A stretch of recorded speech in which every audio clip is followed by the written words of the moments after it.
Are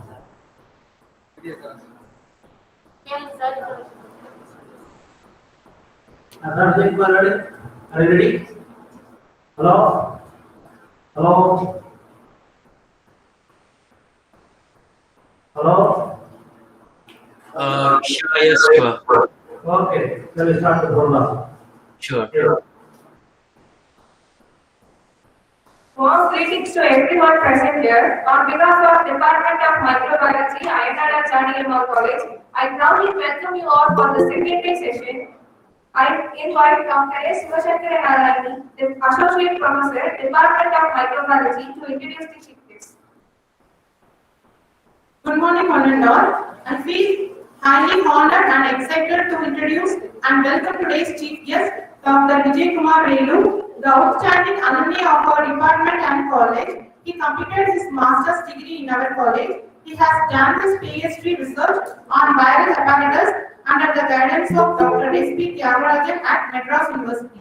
He did his postdoctoral training with Dr. Rama Rao at the Years Research Center. He is now working as an assistant professor at Years National Primate Research Center, Emory University. His research mainly focused on developing the immunity against HIV infection. He already formulated a new approach for the control of HIV infection. His role in fighting against such deadly diseases such as HIV/AIDS is to be appreciated by everyone. His academic excellence is very good one. He has published more than 80 research papers in peer-reviewed journals. He acted as an editorial member in many journals like Frontiers in Microbiology, Open AIDS Journal, Pathogens, and B.Sc Infectious Diseases. And moreover, he is a member of NIH as a reviewer committee for sanctioning some of the grants regarding the AIDS. And he has won many awards and honors. And his PhD thesis won the Best Thesis Award and he received the Best Postdoctoral Scientist Award. And he won the Young Scientist Award and Young Investigator Award many times by Gates, Atlanta. His contribution to the field of microbiology is immense and his awards immense. And we are lucky enough to listen to the speech by such an eminent scientist, microbiologist, immunologist, Dr. Vijay Kumar. I advise the young students of the department to evaluate Dr. Vijay Kumar Relu, and I thank the HOD for giving me this golden opportunity to introduce Dr. Vijay Kumar Relu. Sir, please.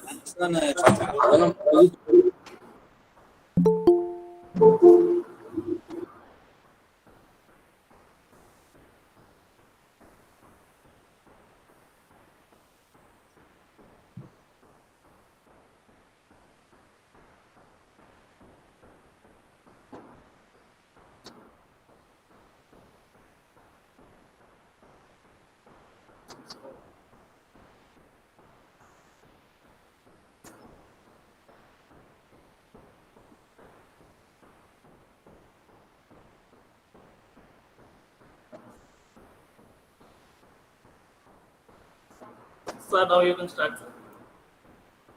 Sir, you can start the session, sir. So you're talking to me?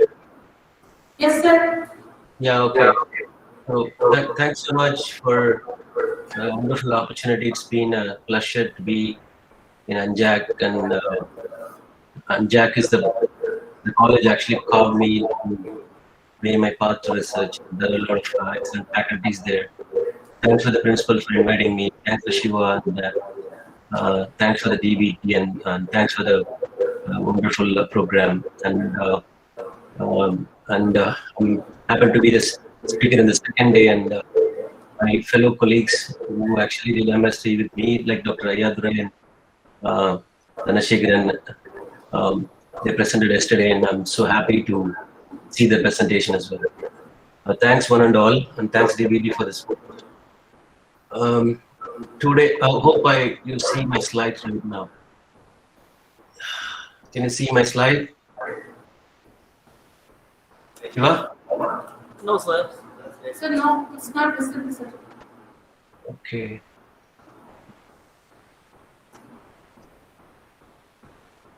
Can you see now?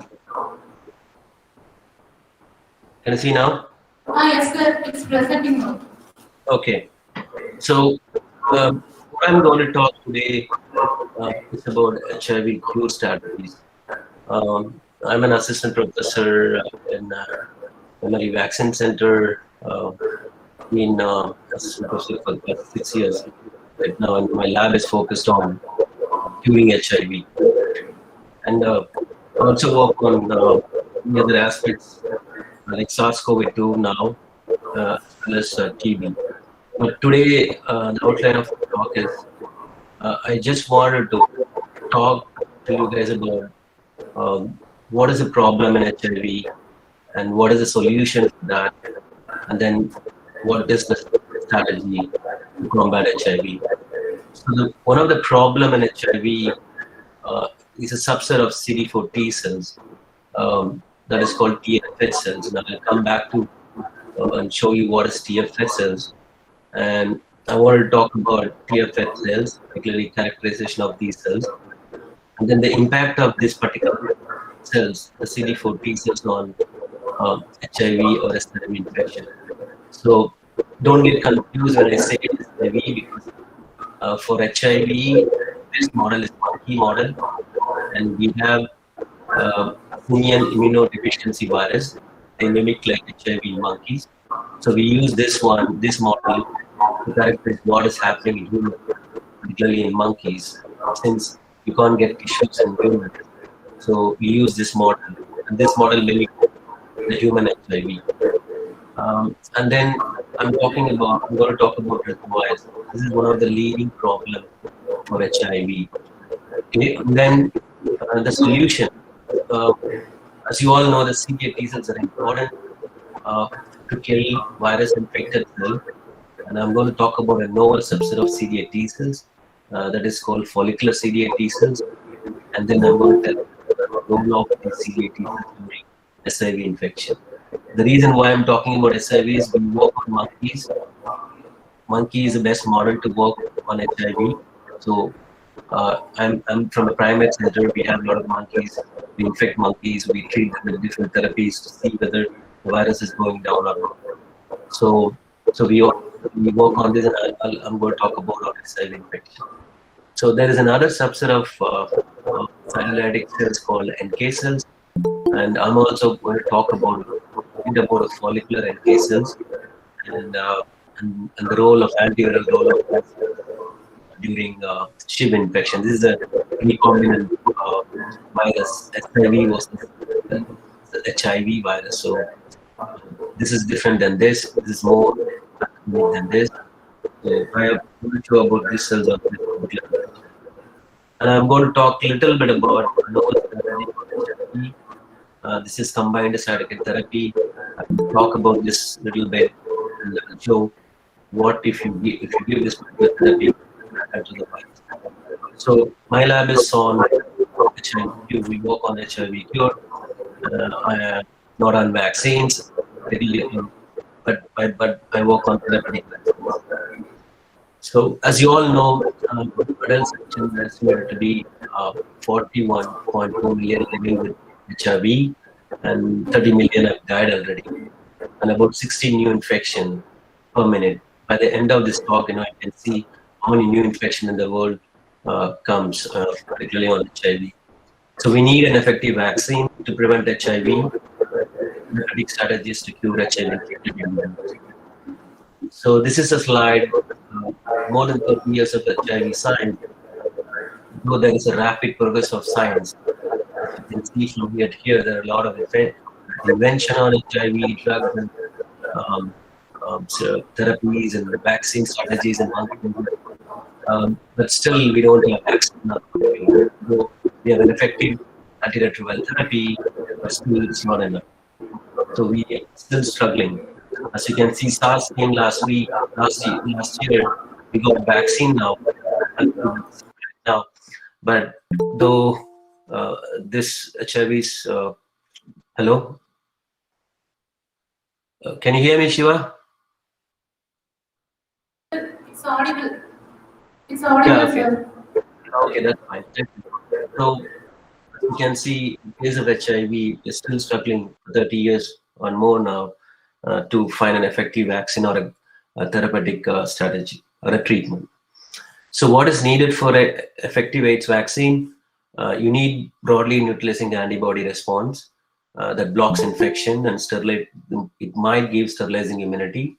So it has been shown that passive transfer of antibody confers protection in uneven models. And you also need antiviral CD8 T cells. They do not block infection, but they control virus replication. So it has been shown that in vivo depletion of CD8 T cells abrogates viral control, and there's a strong association of between certain HLAs and viral control. And an antiviral CD4 T cell is very important, because the CD4 T cells is the central orchestra of immune system. They help both CD8 T cells, D cells, as well as B cells. And the strong association between the maintenance of CD4 T cells help and antiviral control. So just for the students here, I just want to show you that what is the role of this particular CD4 T cells. I just highlighted this. This is very important. If you don't have this particular CD4 T cells in the system, you don't get a good CD8 T cells or neutralizing antibody. Here I'm showing in the cartoon, in healthy individuals, when any infection or a bacterial viral infection, when they encounter into the body, the APC takes it up and present it to CD4 and CD8 T cells. CD4 T cells make cytokines and chemokines. They help B cells and to get a good neutralizing antibody, so that this particular antibody go and bind to the virus or bacteria, they kill them.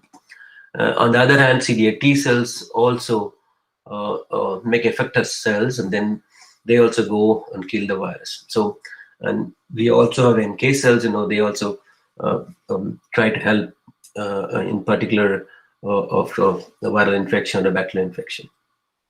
So what is the problem in HIV? When the HIV comes in, they deplete CD4 T cells so that they infect CD4. See, the virus is here, they infect CD4 T cells. So there will be a reduction of CD4 T cells. When you have the reduction of CD4 T cells, there is no good help for CD8 or CD4 or the B cells, and you don't have a good affinity maturation. You don't have a good neutralizing antibody. So in terms of CD8 T cells, there is no very good effector function. In terms of NK cells, there is poor function. So once the HIV sets in, it's wipes of the CD4 T cell, then there is no balanced immunity. So that's the reason, one of the reasons that you won't get a good vaccine or a good therapeutic strategy for CD4 T cells. So the hallmark of HIV infection is the rapid depletion of CD4 T cells. As you can see here in the pink line, once the virus comes in, this is the red line, once it comes in, the CD4 T cells drops, and then continuously they drop. And then this never come back. One of the strategy that we want to do is to become the CD4 T cells to come back, so that when they come back, probably the virus goes down. So we have effective antiretroviral therapy for HIV infection. They reduce viral load. They reduce the risk of transmission. They prevent HIV-associated complications. And again, they also prevent opportunistic infections and restore some CD4 T cell. But are generate associated complication. It will take for a long time. So art works good, but when you give antiretroviral, for example, here I'm showing, let's say the virus comes in, you treat somebody with heart, the virus goes down, and then you can't take heart for a lifelong. It's very expensive, and then it also give complications and many heart-related complications. So at one point or another point, you have to stop art to avoid the complications of antiretroviral therapy. But what happens in animal model as well as human HIV infected individuals is that when you stop antiretroviral therapy, the virus comes back up. So once it comes back up, then you will be ill, and then you succumb to death because of HIV related complication. So art interruption brings back the virus back. So it's very, very tough to battle with this situation. So Here I'm showing the power of the virus. There is a study, particularly study by Dan Barou's group in Harvard. What they did is they gave a SIV infection, and then they treated the monkeys either day 1 post SIV infection, day 2 post SIV infection, day 3 post SIV infection. As you can see, there is no virus. They gave antiretroviral therapy day 0, day 1, day 2, and day 3.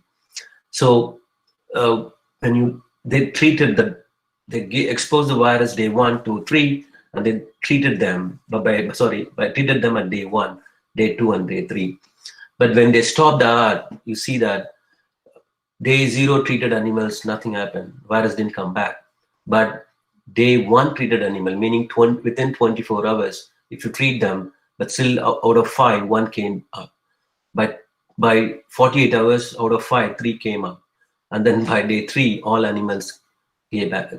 The virus came back when you stop the ART, suggesting that when you give virus, when somebody is infected with HIV, within days, within 3 to 4 days, they set the tone. They go and hide somewhere, and then they come back up when you stop the antiretroviral therapy. So there is a rapid seeding of the viral reservoir. They go and hide in places we can't find them. The immune system can't find them. That's the problem. Okay. So I'm going to talk about that in deeper right now in my presentation. And one of the anatomical hiding places are they hide in brain. They go in lymph nodes and in blood. They'll be in the blood. They'll be in the gut, intestine, and of course in bone marrow. So these are the major anatomical sites. And they can hide in a dominant form for the lifetime of for a cell. So it is very complicated to find those viruses in these tissues. It's very tough. And then the size of the infectious HIV reservoir is stable over years. Though you give antiretroviral therapy, you can reduce the viral RNA levels, but the viral DNA levels you can't read for a long time. So as you can see here, this is over a 7 years period, from 1 to, you don't even treat them for a log. It's stable there. The reservoirs are very stable for 7 years. So this is a treated patient, but his DNA is still there. The virus RNA in the blood was not there, but in the DNA is still there. And in 1 in million of Cd4 T cells contain this reservoir. And we have 4 billion Cd4 T cells in the body. As you can think of how much reservoirs you have, and getting rid of this reservoir will take lifelong. So it's very, very hard to take away the reservoirs. So I'm going to talk about one subset of Cd4 T cells that are enriched during chronic HIV infection in the lymphoid tissues. As you guys know, lymph node is a structure. For example, I'll show you in detail. But what my lab and I feel is that one subset of Cd4 T cells stays there in tissues, particularly in the lymphoid tissues. As you can see here, there's a dynamic. They go there, that stays back there.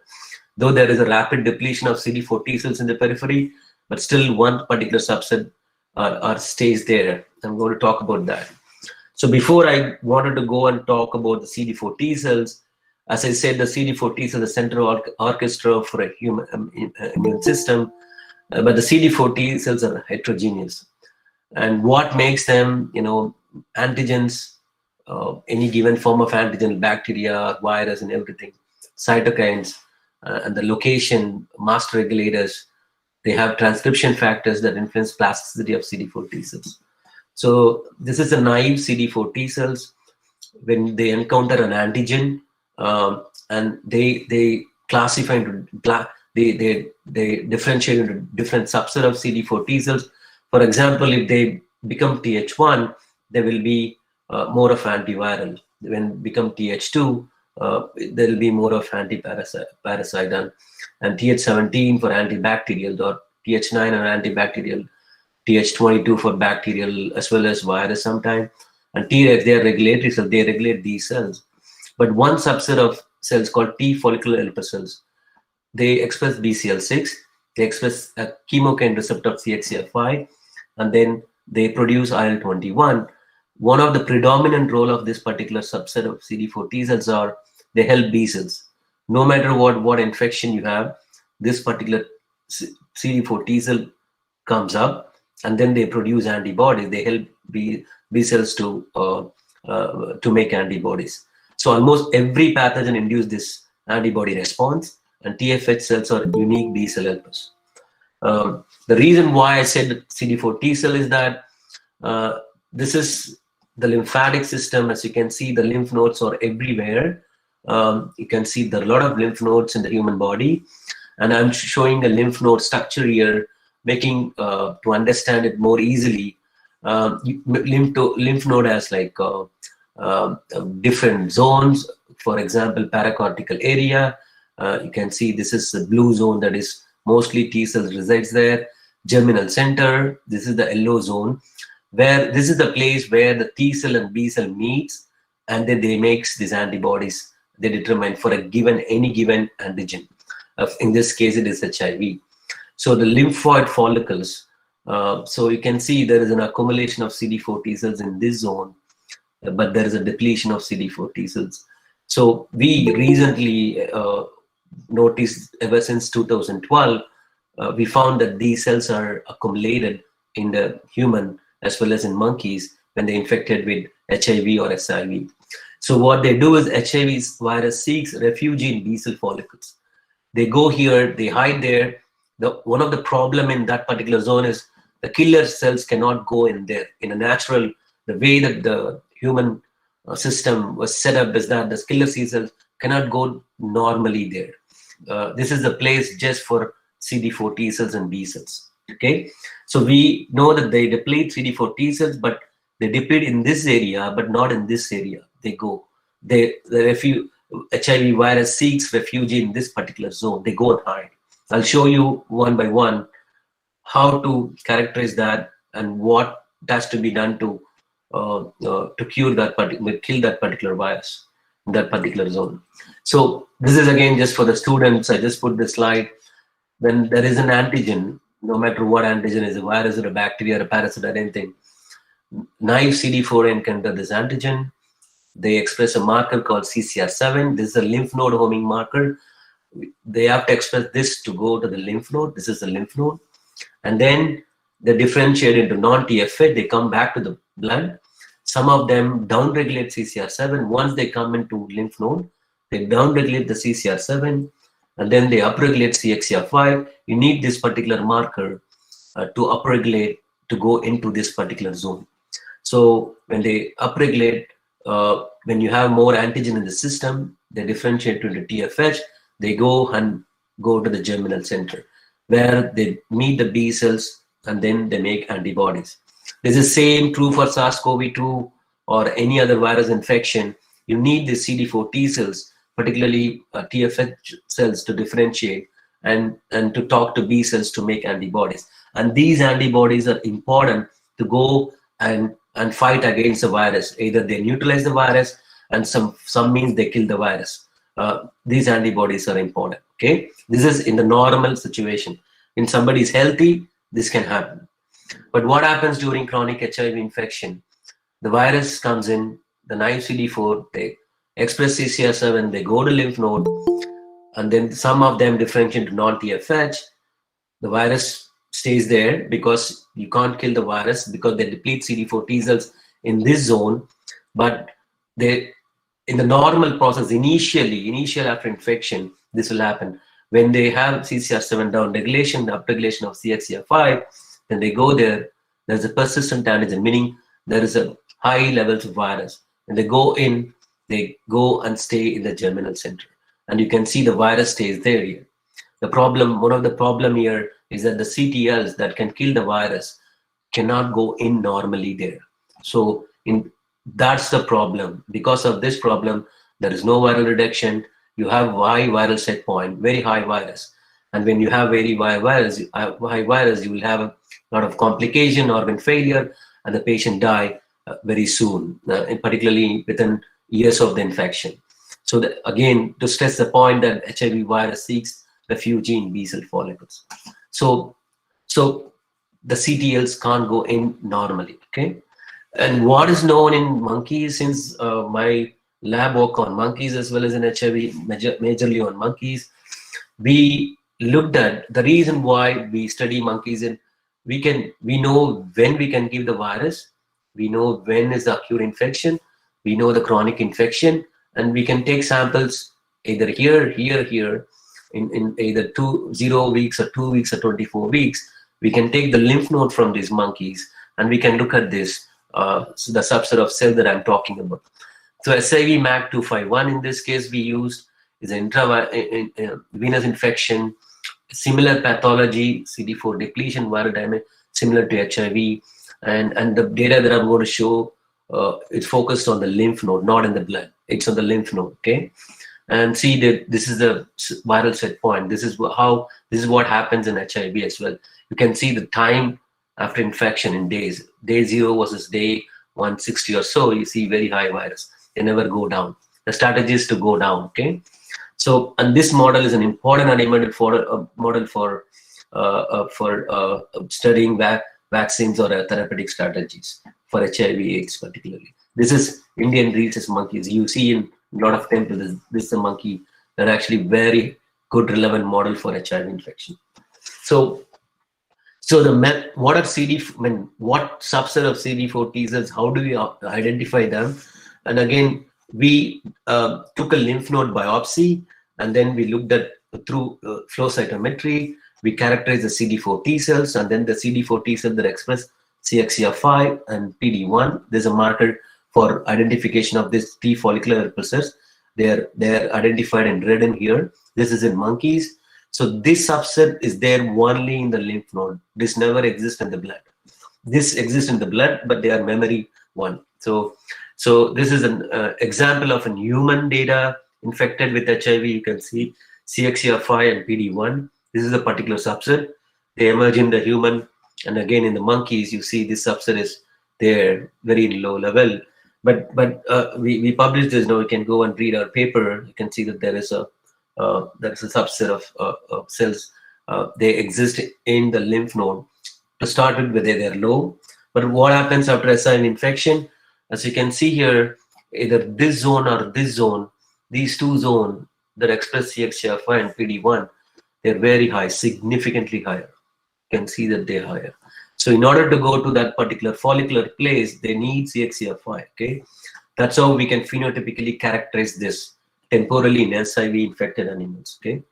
And then what happens in monkeys, whether they're healthy versus controllers versus progressor, this is a viral RNA levels.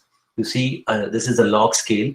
You can see there is a difference between a progressor. These animals die fast than these animals.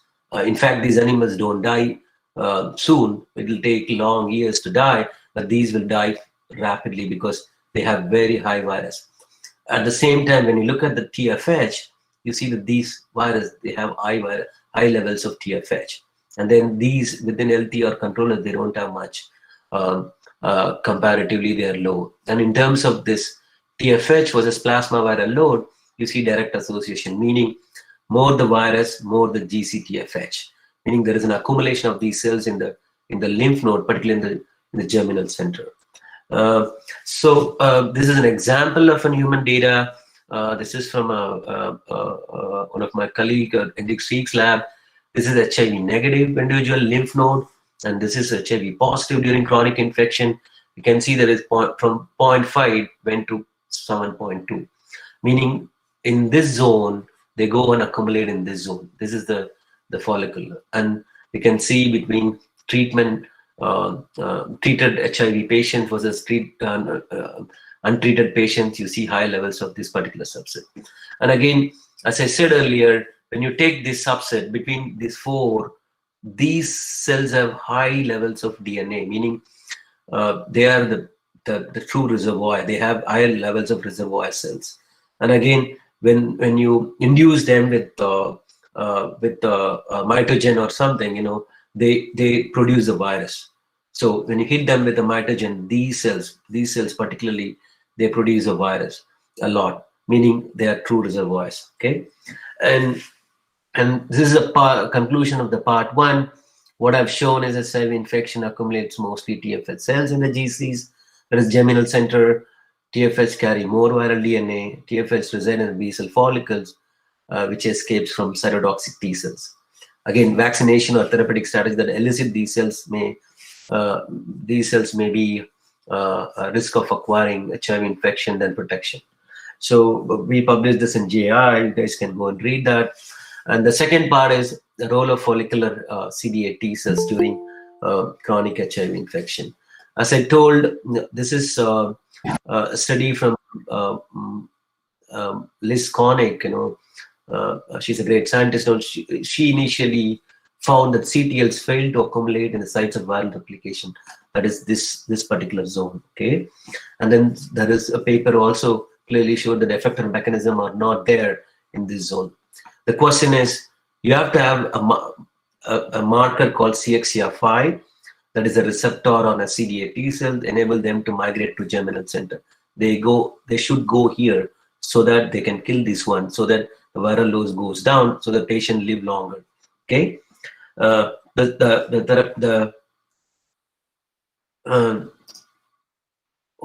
did I stop it?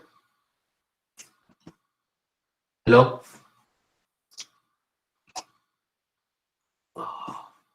Shiva? Hello? Hello? Sir, Hello? Okay, I'm visible. Okay, thanks. So what we did is, we have developed some vaccine. This is my mentor's lab. They developed this vaccine. We are developing a vaccine to see whether this vaccine works for HIV using an SIV model. When we were doing this study, we found that we always have a control without vaccination. We have a group with vaccination. We challenged animals with this. We found that some of these animals have like lower viral load. As you can see that if you have a lower viral load like this, meaning those animals will get protected and then they live longer. Okay, so then we looked at to see whether there is a difference between these animals or these animals or these animals or these animals. So we looked at, since you have a spread of virus between 100 to like 1 million, we went in to see whether is there an association between these viral load versus a subset of CD8 T cells. So what we found is there is a rapid expansion of the CXCR5 positive CD8 T cells in vaccinated animals. So this is CXCR5, this is CD8 T cells. This is responsible to kill the virus. This is during acute infection, meaning 2 weeks post-infection. You see there nothing, but during the chronic, they expand. You can see that they expand to almost 2 to 3 fold. And they expand, you can see here, they expand here between week 2 and week 24, and they express CXCR5. This is a unique characteristic because this never happens, but when we look at a closer look at the animals, when they have very low viral load, they tend to have this particular marker. And when we look at the association of this, when you have a CD8 T cell, the killer cells that express this particular marker, meaning that they can go to germinal center, those subset of CD8 T cells are negatively associated with the virus. Meaning when you have more number of those CD8 T cells, you have low number of virus. See that 10 to the power of 1, it's 100.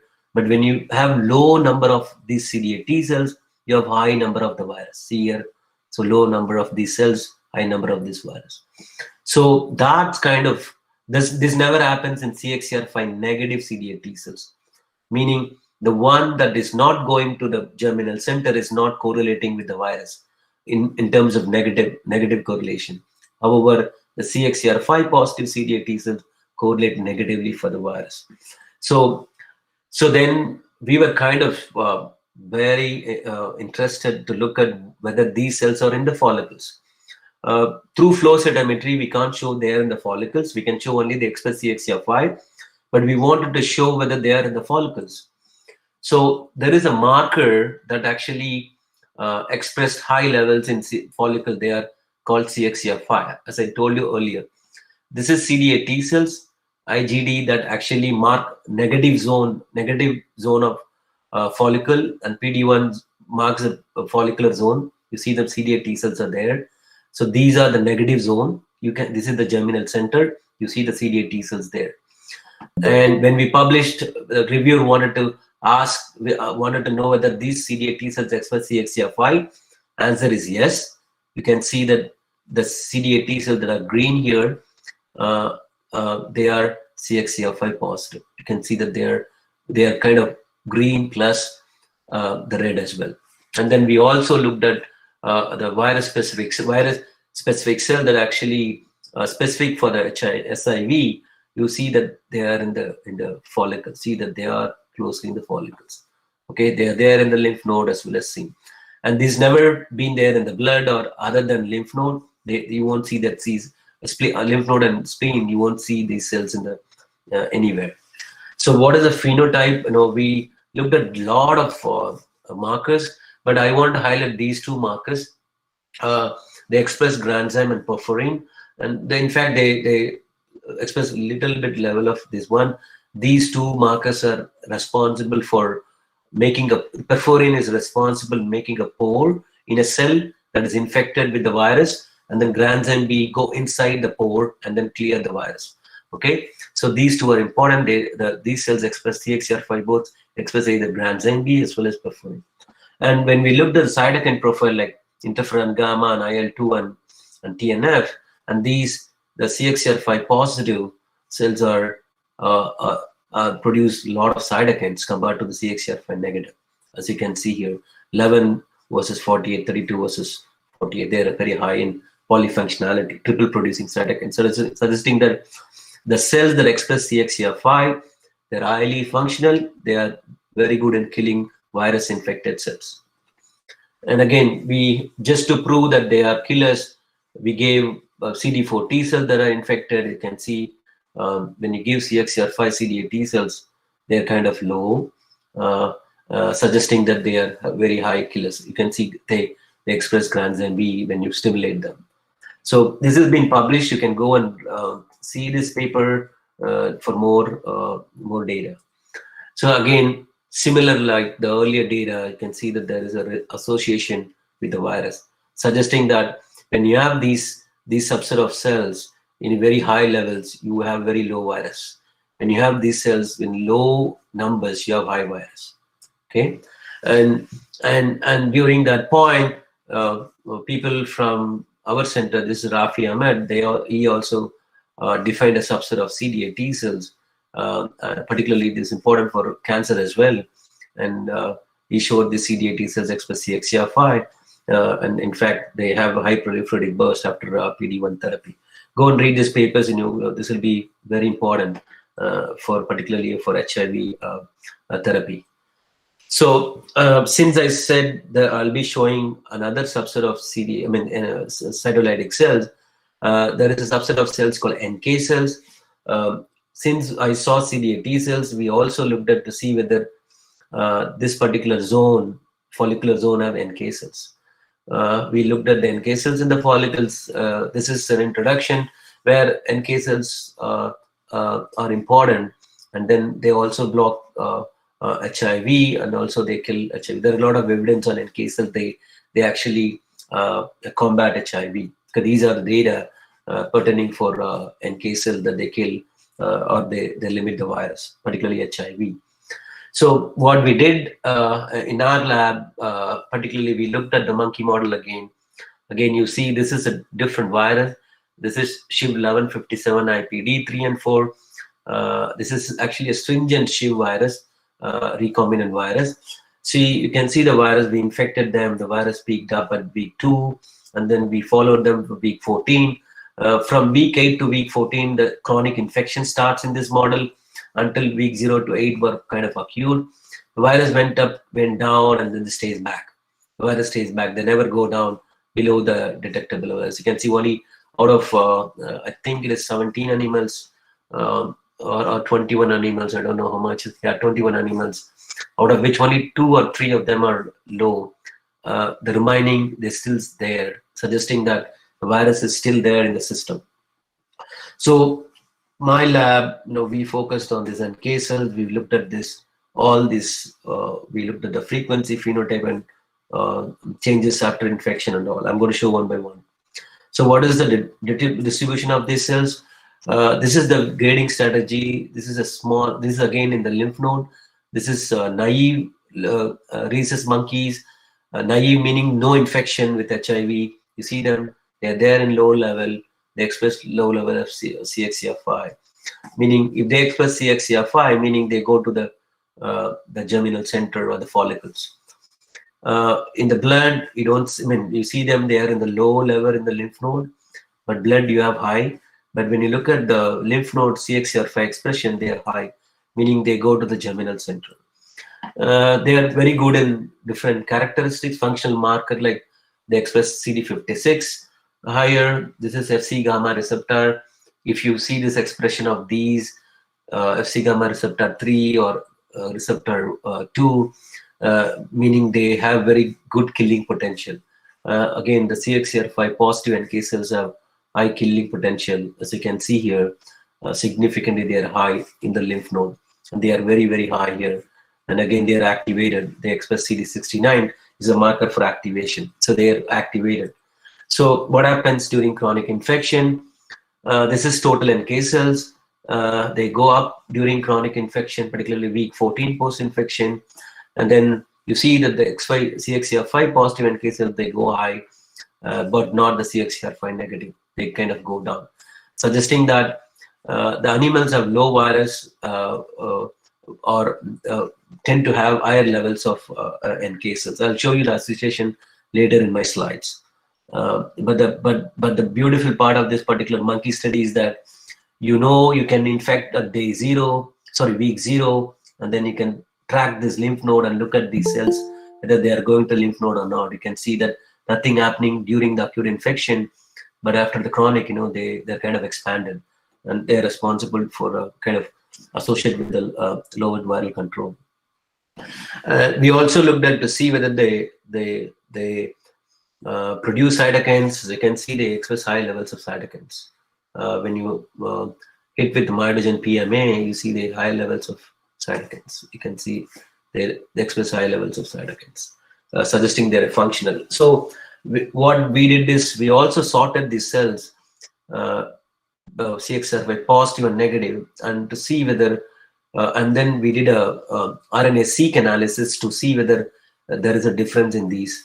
Again, there are a lot of TFH associated genes are highly upregulated in the CXCR5, but not in CXCR5, negative cells. So again, when we looked at the gene signature of the CXCR5 positive cells out of 4 animals, you can see this is CXCR5 positive and negative lymph node from 4 animals. We sorted them and looked at to see what are the genes they express. As you can see here, the function that is pertaining to killing potential. For example, this is LAMP1, that is CD107, perforin. As I said, this make the pore in a virus-infected cell, and the granulizing, they go inside the cell and they kill it. Granzyme B, all these are killers, pertaining to killer function. They are all higher upregulated in this particular subset of cells. You can see here, they all are red in color. Again, when you look at the activation molecules, most of the activation molecules are highly upregulated, suggesting that when an NK cell expresses CXCR5, meaning when they go into the follicle, they have the property to go into the follicles, they express high levels of cytolytic markers and activations that tells that these markers can kill the virus. Okay, and again, for NK cells, there is a classical strategy to give them target cells like K562 MHE1 divide cells to see whether they make cytokines. We did the same thing in vitro. Again, CXCR5, they make a lot of cytokines, not the CXCR5 negative. This is just to show the in vitro that they express.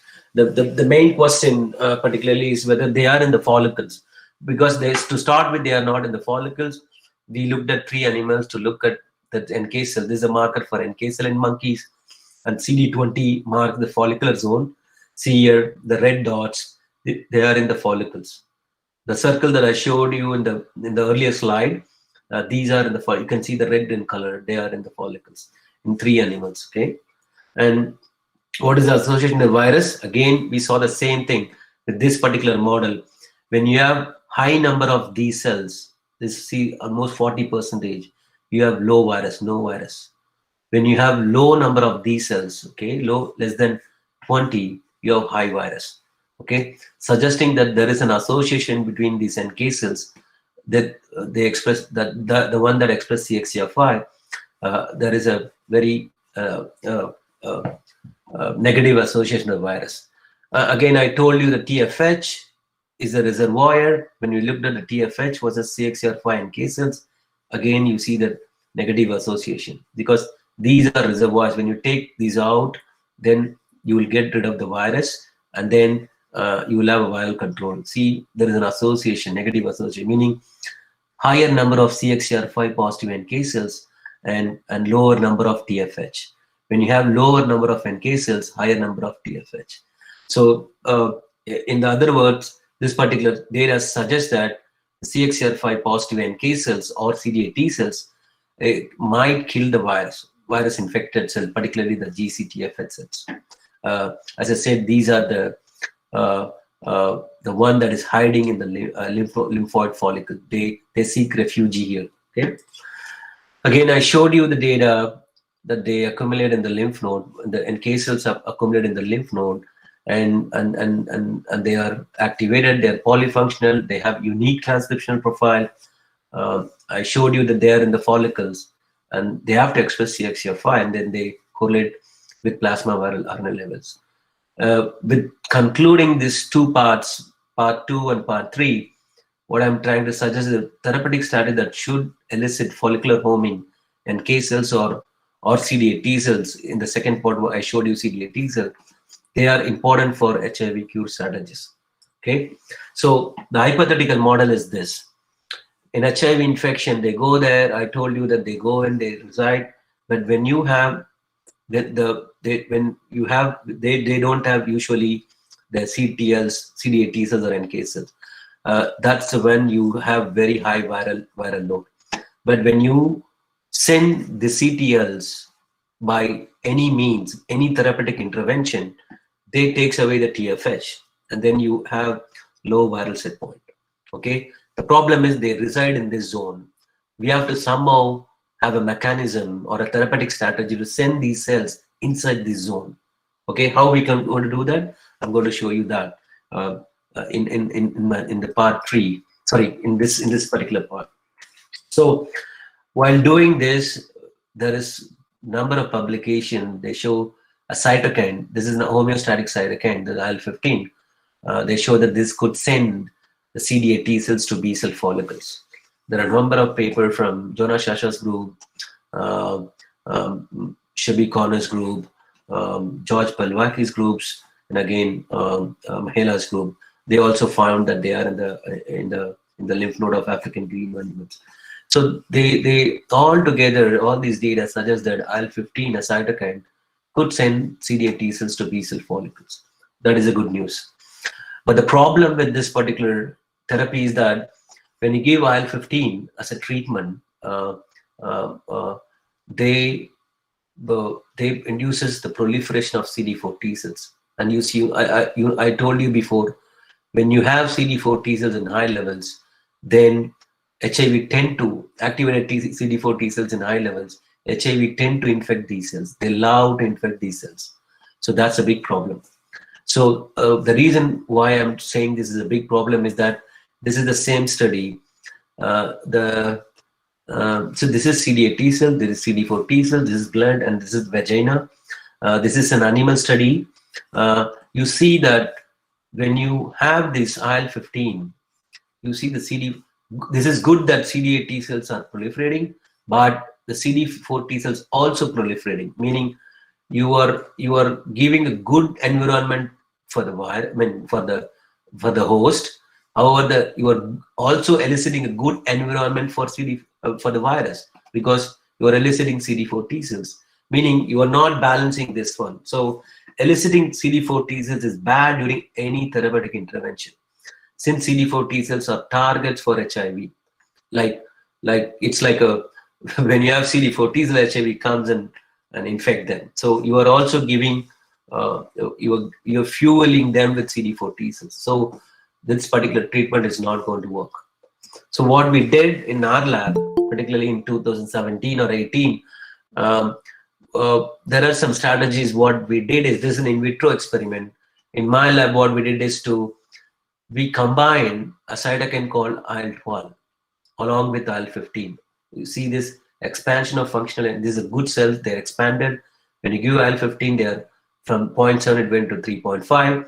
And then when you give IL-15, went to 13, when they synergistically expand the NK cells. Again, the NK cells are highly functional, C interferon gamma and TNF cytokines. Again, when you co-culture with MHC1 divide cells, they express CD107. These are the properties of killer cells. And expansion of SIV-specific CD8 T cells are also expanded. Granzyme B, as I told, they are the killer cells, they are also expanded. Again, this question, the proliferation of CD4 T cells, they didn't expand. See, as I told you, with IL-15 alone, they expanded. IL-12, they kind of lower, but when you combine this both IL-12 and IL-15, you see that they didn't expand. So you can see that from untreated versus double treated, you see that they're low, but IL-15 alone, they're kind of high, suggesting that when you combine IL-12 with IL-15, what you do is you get to have good CD8 NK cells and CD8 T cells. At the same time, you are not enhancing the target cells. So these type of therapy is important for HIV infection because you are not giving more target, more fuel for the virus to grow. What I did in our lab, we did a pilot monkey experiment to test this combination therapy. So we gave SHIV, and this is 12 weeks post-infection. We gave combination of IL-12 and IL-15 therapy, 5 doses in 2 animals, and then we necropsied the animals and took the tissues and look at what happens to these virus and then immune response in this particular animal model. So this is virus-specific cells. You see day 0 of treatment. This is day 0 of treatment. I'm talking about here, from here to here, okay? So you see the CD8 T cell expanded almost 3-fold, almost 2.5-fold, and then the NK cells expanded almost 4 to 5-fold. See, from 11 it went to 57, okay? And the question whether they express CXCR5, answer is yes. Day 0, you can see from 0.4 it went to 2.8. There's a significant difference. And you see that they proliferate very high. So this is the treatment period. This is, so you can see they expanded very well in 2 animals. They make cytokine, they expanded very, very well in 2 animals. And NK cells are expanded. And then they express CXCR5 in the lymph node. See, one animal expanded from almost 0.5 to 3. And then when you look at the CD4 T cells, they don't proliferate. Nothing happened to CD4 T cells. Rather, instead of going like this, like other study, it's kind of went down, suggesting it is not allowing activating CD4 T cells, but they activate all the killer cells that can kill the virus. Again, we looked at the viral load. As you can see here, it is hard to get rid of this particular virus, particularly HIV. As you can see, when we gave treatment, the virus went down. Okay, virus went down. It's almost more than a log reduction. This is 1.1 log. So if you take the same scenario in human HIV infection, if you reduce a log reduction from here to here, those individuals will live for more than 5 years or 5.5 years. Okay, suggesting a log reduction it's also very highly significant in HIV because you can prolong their life expectancy.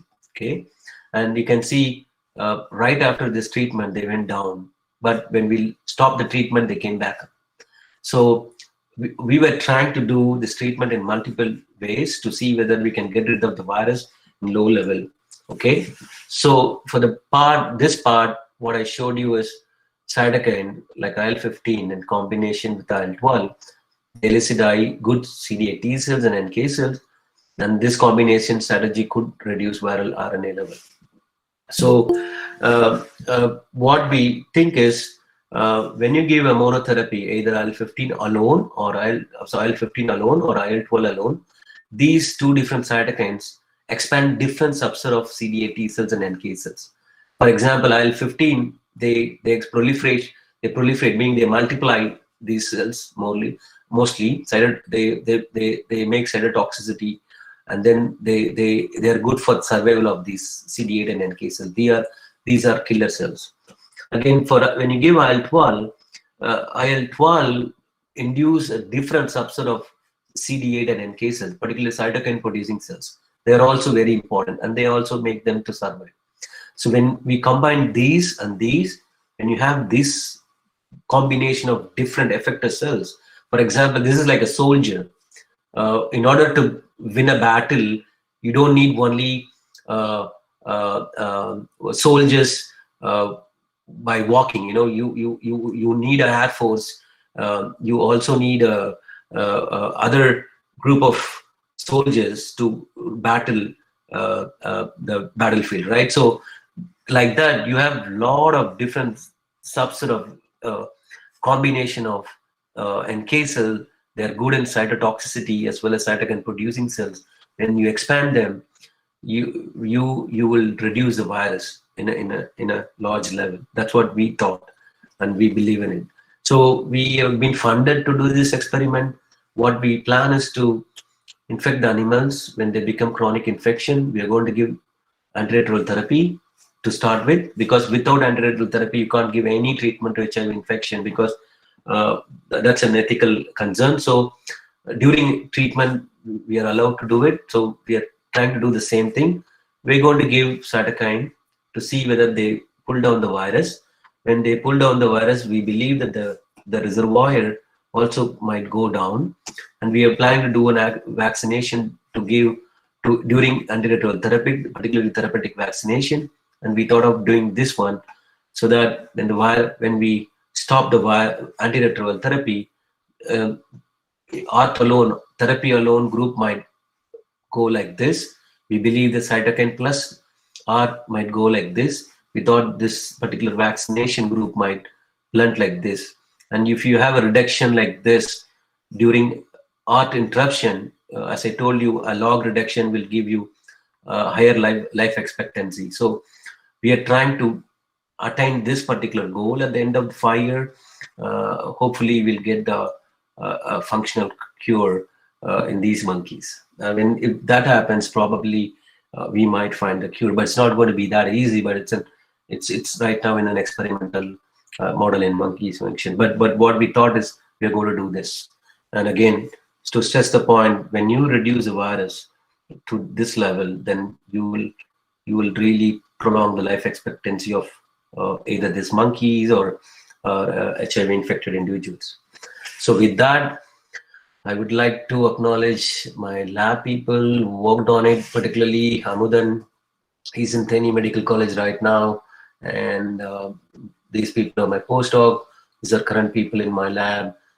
They worked on it, and this is my mentor, Rama Amara. I did postdoc with him, and then he's a great support for me, and particularly Geeta Mailwagan. She worked on the CD8 T cells. Again, Abdul, who's trained for these CD8 T cells or NKs in the follicles. Rafi Ahmed, he's one of the greatest immunologists in the world, and he's a director of Vaccine Center. He helped me myself and my lab in a great way. And Chris Ibibu, he's my mentor. Again, he's a very good friend of mine, and he mentored me for certain experiments.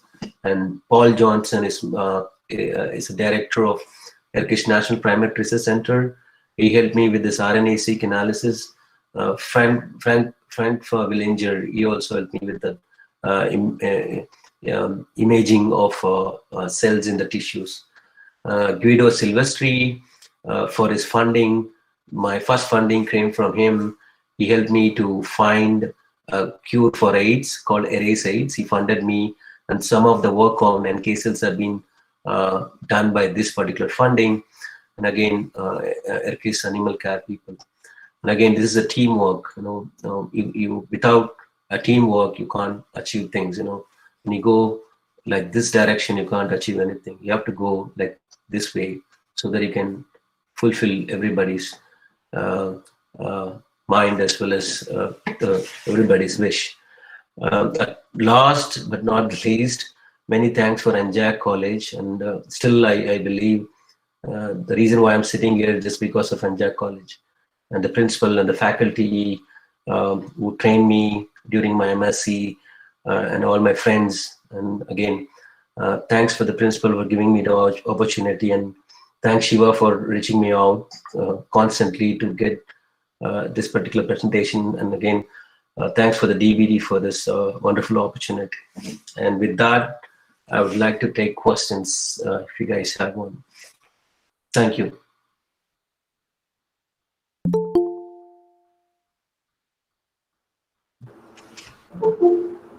Thank you, sir, for making the session an informative one.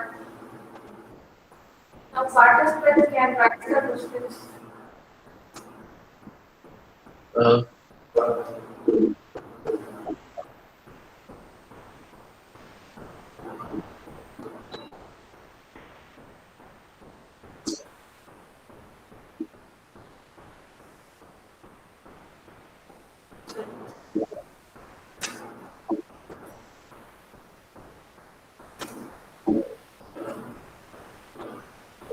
Participants, you can post your questions in chat box also.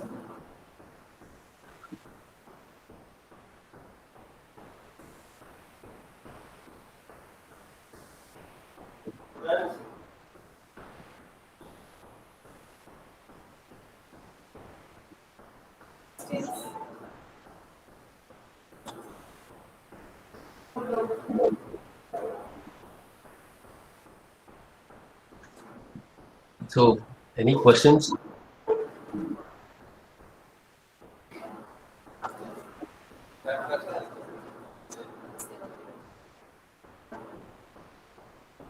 So you don't have microbiology people in the group?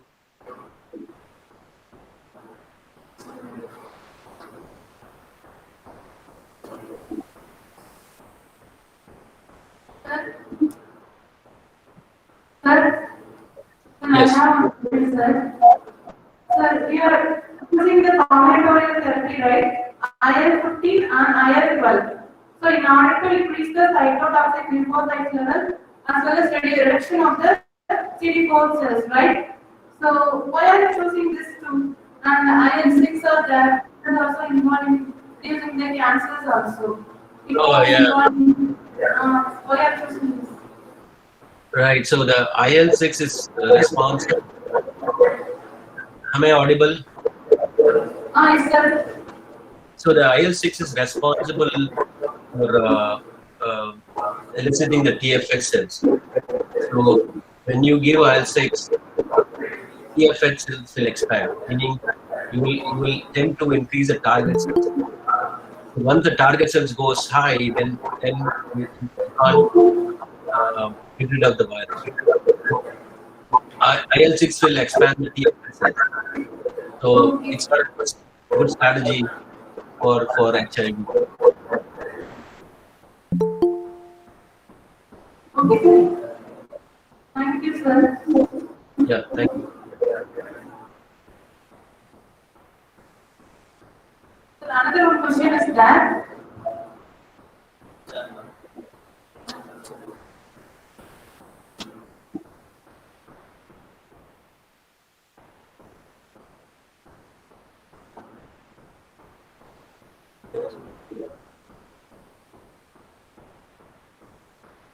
is there any HIV antiviral drug role in opportunistic disease of HIV patients?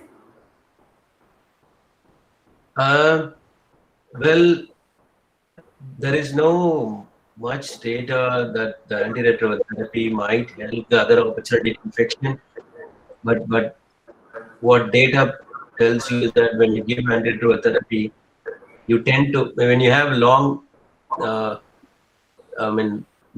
antiretroviral therapy for a long time, probably the Cd4 T cells come back up slowly. that might actually help for the to stop that opportunistic infection. So there is an indirect effect. I don't think there is a direct effect. Okay, sir.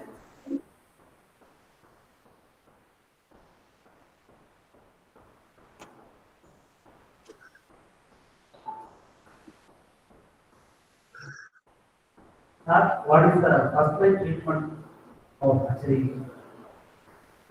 What is what? First line treatment. The first line? Person. First line treatment, you mean? That's what I told you. No, you were asking what is the first line treatment for HIV?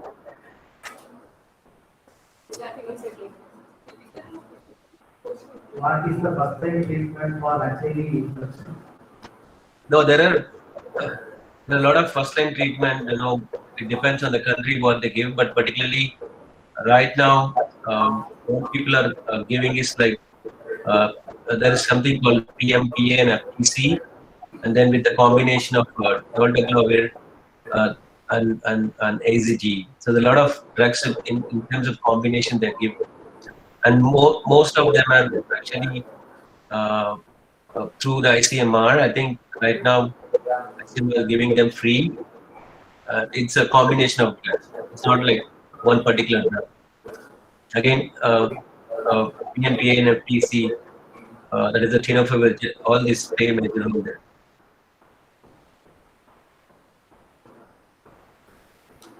Okay, sir, thank you. Thank you.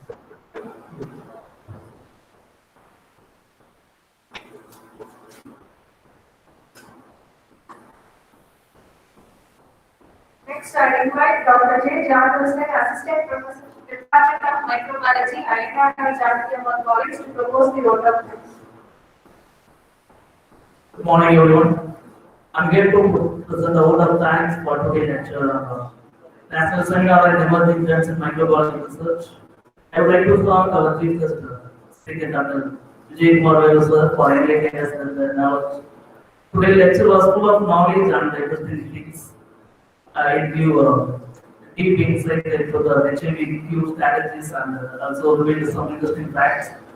So I'm with this year's knowledge that sort of gave us will definitely help us in our studies, research and futures.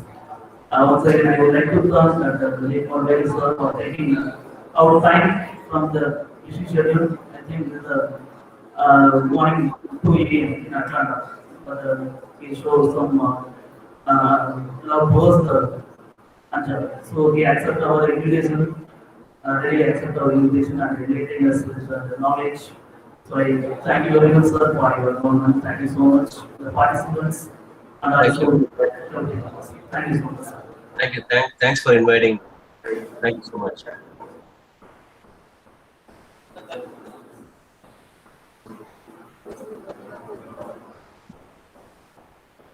Thank you, sir. That was interesting. Thank you. Thank you. Thank you.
Participants, we shall have a break and we shall join by 11:30 evening.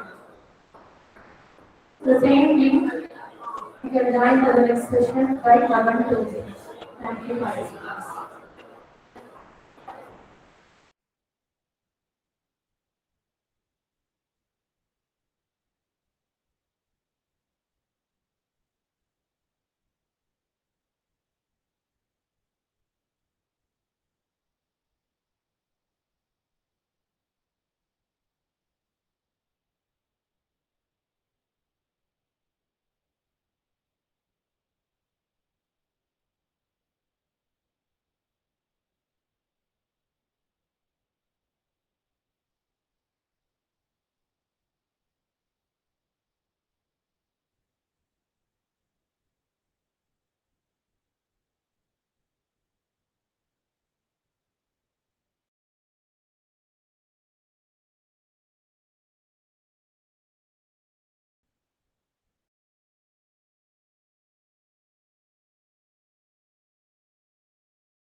Once again, a warm welcome to you all to this new session. Now I invite Dr. S. Kaleeswaran sir, Assistant Professor, Department of Microbiology, Ayya Janaki College, to introduce the chief guest. Good morning, everybody. It is a great pleasure to me to welcome and introduce the today's chief guest of this session, a young, energetic, dynamic, versatile personality, Dr. S. Velayya Prabhu, Assistant Professor, Department of Biotechnology, Bharatiyar University, Coimbatore. He is having 6 years of teaching experience and 18 years of research experiences, which comprises of research scholar to visiting faculty of Maximum International Fellowship. During his research tenure, he awarded a number of fellowships from CSIR, DBT, B.Sc. And he is guiding 2 PhD students and 4 MPhil students. And he pursuing 2 projects from B.Sc, SERP and RUSA to the tune of 50 lakhs. And he is a mentor of SWAYAM course, coordinator of IPAC, and he published 20 international papers and 2 edited books and visited Japan, Taiwan, Singapore during his research tenure. And he authored 2 book chapters.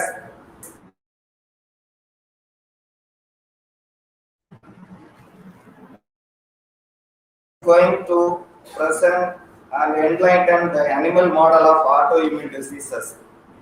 Sir, welcome you, sir. Thank you. Thank you. So I'm audible. Is it audible? Good morning. Yes, sir. So who are all there? It's very good morning and good afternoon to everyone. So it's really a happy moment for me to present a topic on this Anjok College through this program, the DVT sponsored.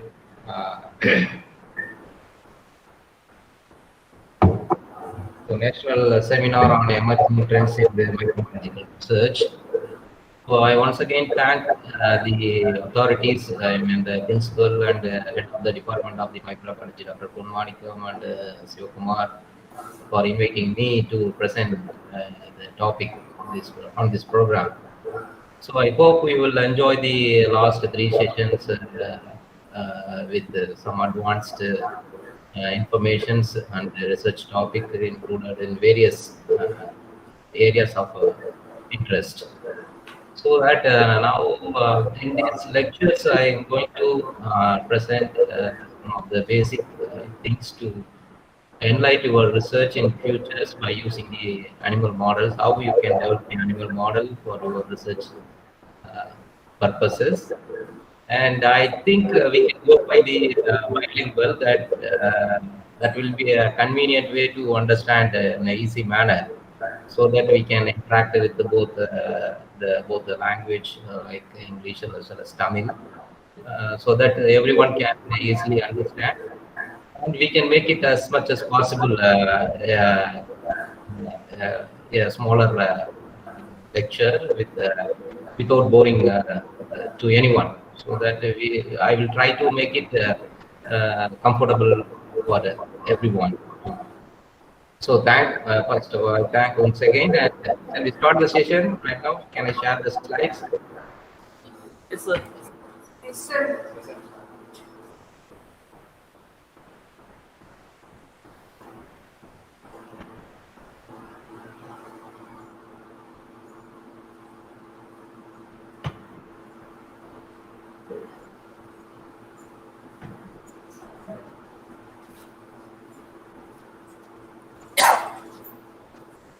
Yeah, that's fine.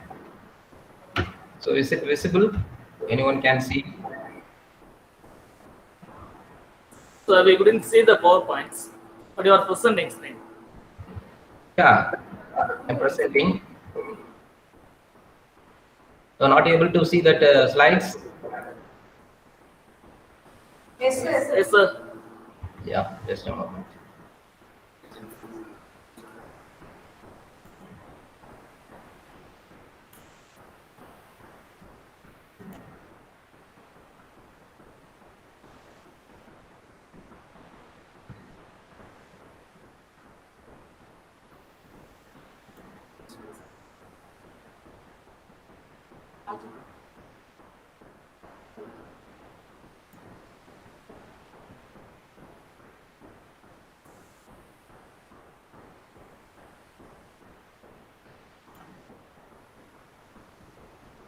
So now, is it okay?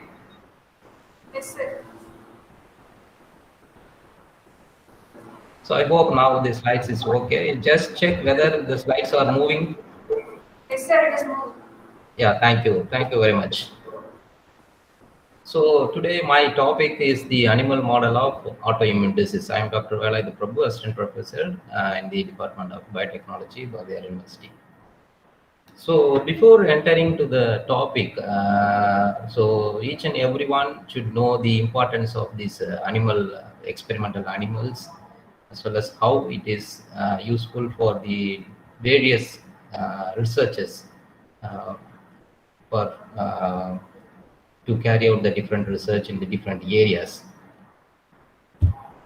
So, so that we should know why this animal model is required. What is the use of these animal models? So, what is the need of the animal models? So, if you want to do any kind of research, any clinical research or any other developmental research, developmental related researchers, so anything else, so you need the animal model because animal is the best living things to make it as per our convenient to do any kind of experiment. So what is the need of animal here? Animal model is here is to develop the medically relevant, when we focus on the medical research, medical related research or any clinical research.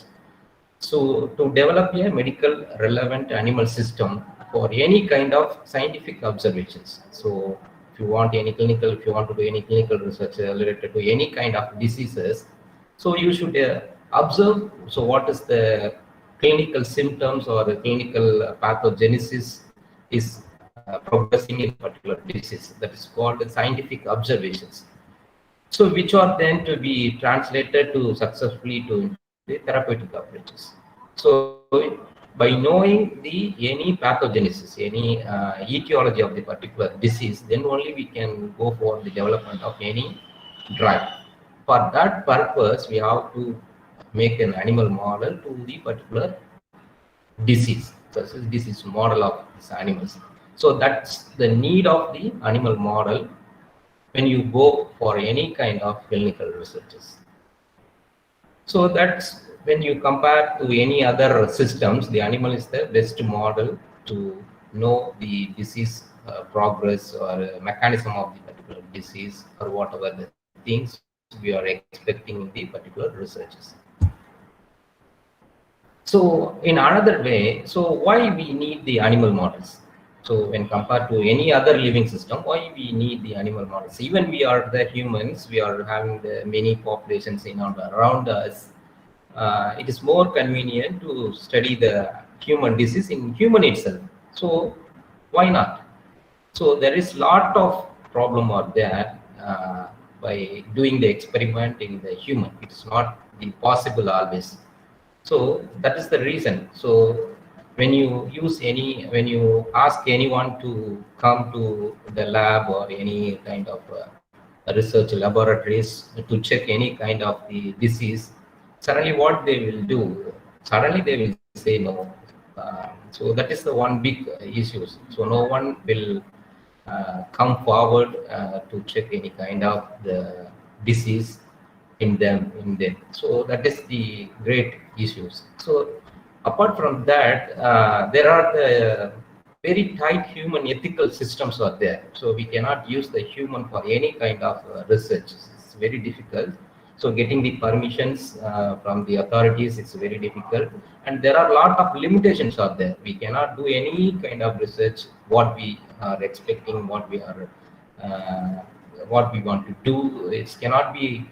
We cannot apply to the human things. So these are the many regulatory authorities are making the different guidelines. For example, the WHO giving the different kinds of guidelines to make the human the disease, to check the human disease in human itself. So based on these limitations, we are using the animal for the human disease, for different types of human disease to check. So what is the mechanism behind the particular disease, and how it progresses, and how it develops, and how the different pathogenesis occurs in a particular disease. So that is the more important of using the animal models for any kind of human diseases. So that is another advantages of using the animal models. So as I told you earlier, so the experimental animals can be used for many human diseases. So whenever you are taking any kind of animal, we can develop a particular disease in any kind of animal models. For that, we are using the different kinds of experimental animals to develop a different kind of disease. For example, if you developing a diabetic rat, we can develop, and you can develop any rheumatoid arthritis related animal models you can develop. So whatever the things you want, you can develop in the animal models. So why? So why animals? That is in previous slides, why we are using, what is the need of the animal model we seen in the previous slides. So based on the limitations on the human research, we are using that animal models.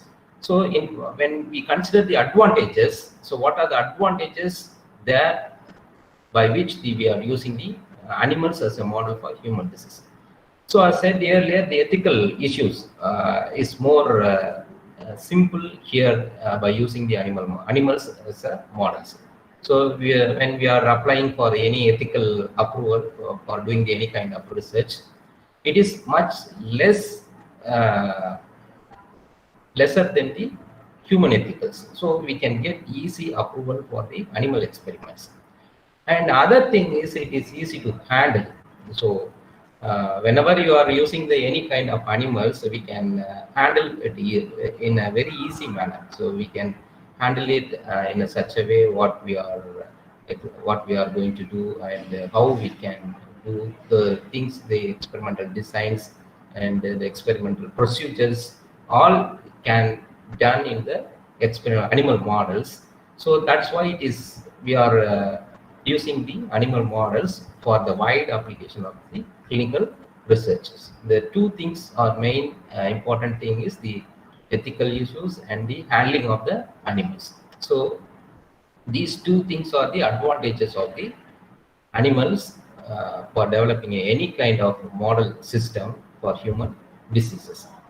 So when see what the different types of and what the different kinds of animals used in the research is, whenever you seeing the different types of animals, there are many different animals are used for the different kinds of clinical researches.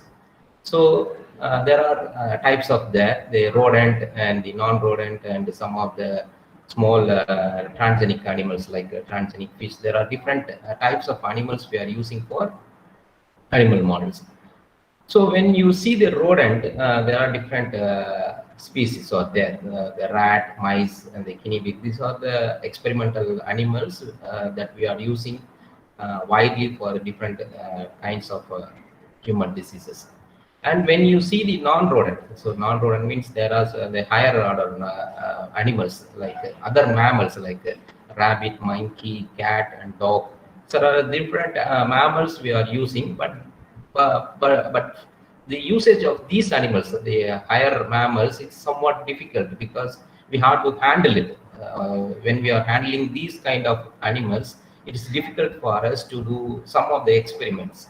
It is very difficult. So these small rodent, it is easier than when compared to these high order mammals. So there are, even though we are using the different animal models for any kind of diseases, so the rodent seems to be a very convenient animal model to carry out any kind of research. So when consider the rodent, when the particular rodent for the animal models, there are different types of rodents out there, as we seen in the previous slides.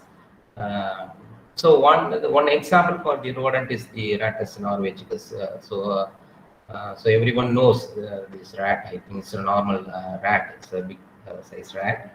So the rat have been useful for research of the many different field of researches. So when you see that animal, we can use these animal for the following research areas to study the estrus cycles and the physiological behavior like the mating behavior, and to study the reproductive system or any research related to their lactation and their functions. For all these purpose, we can use this rat, the Rattus norvegicus. And also, when you focus on any clinical related diseases or researches, so for example, the gastric related researches, or if you want to the any hepatotoxicity studies or any cardiovascular disease or any immunology related disease, like you want to check any immune disorders or the immune functions against any particular pathogen or the infections, all these can be done in the rat. So the rat is widely using animal model for the different research areas. So apart from that, we can do the bioassay of the various the hormonal levels when compared to humans. We can approach this animal model for the bioassay of the different hormones like oxytocin and insulin.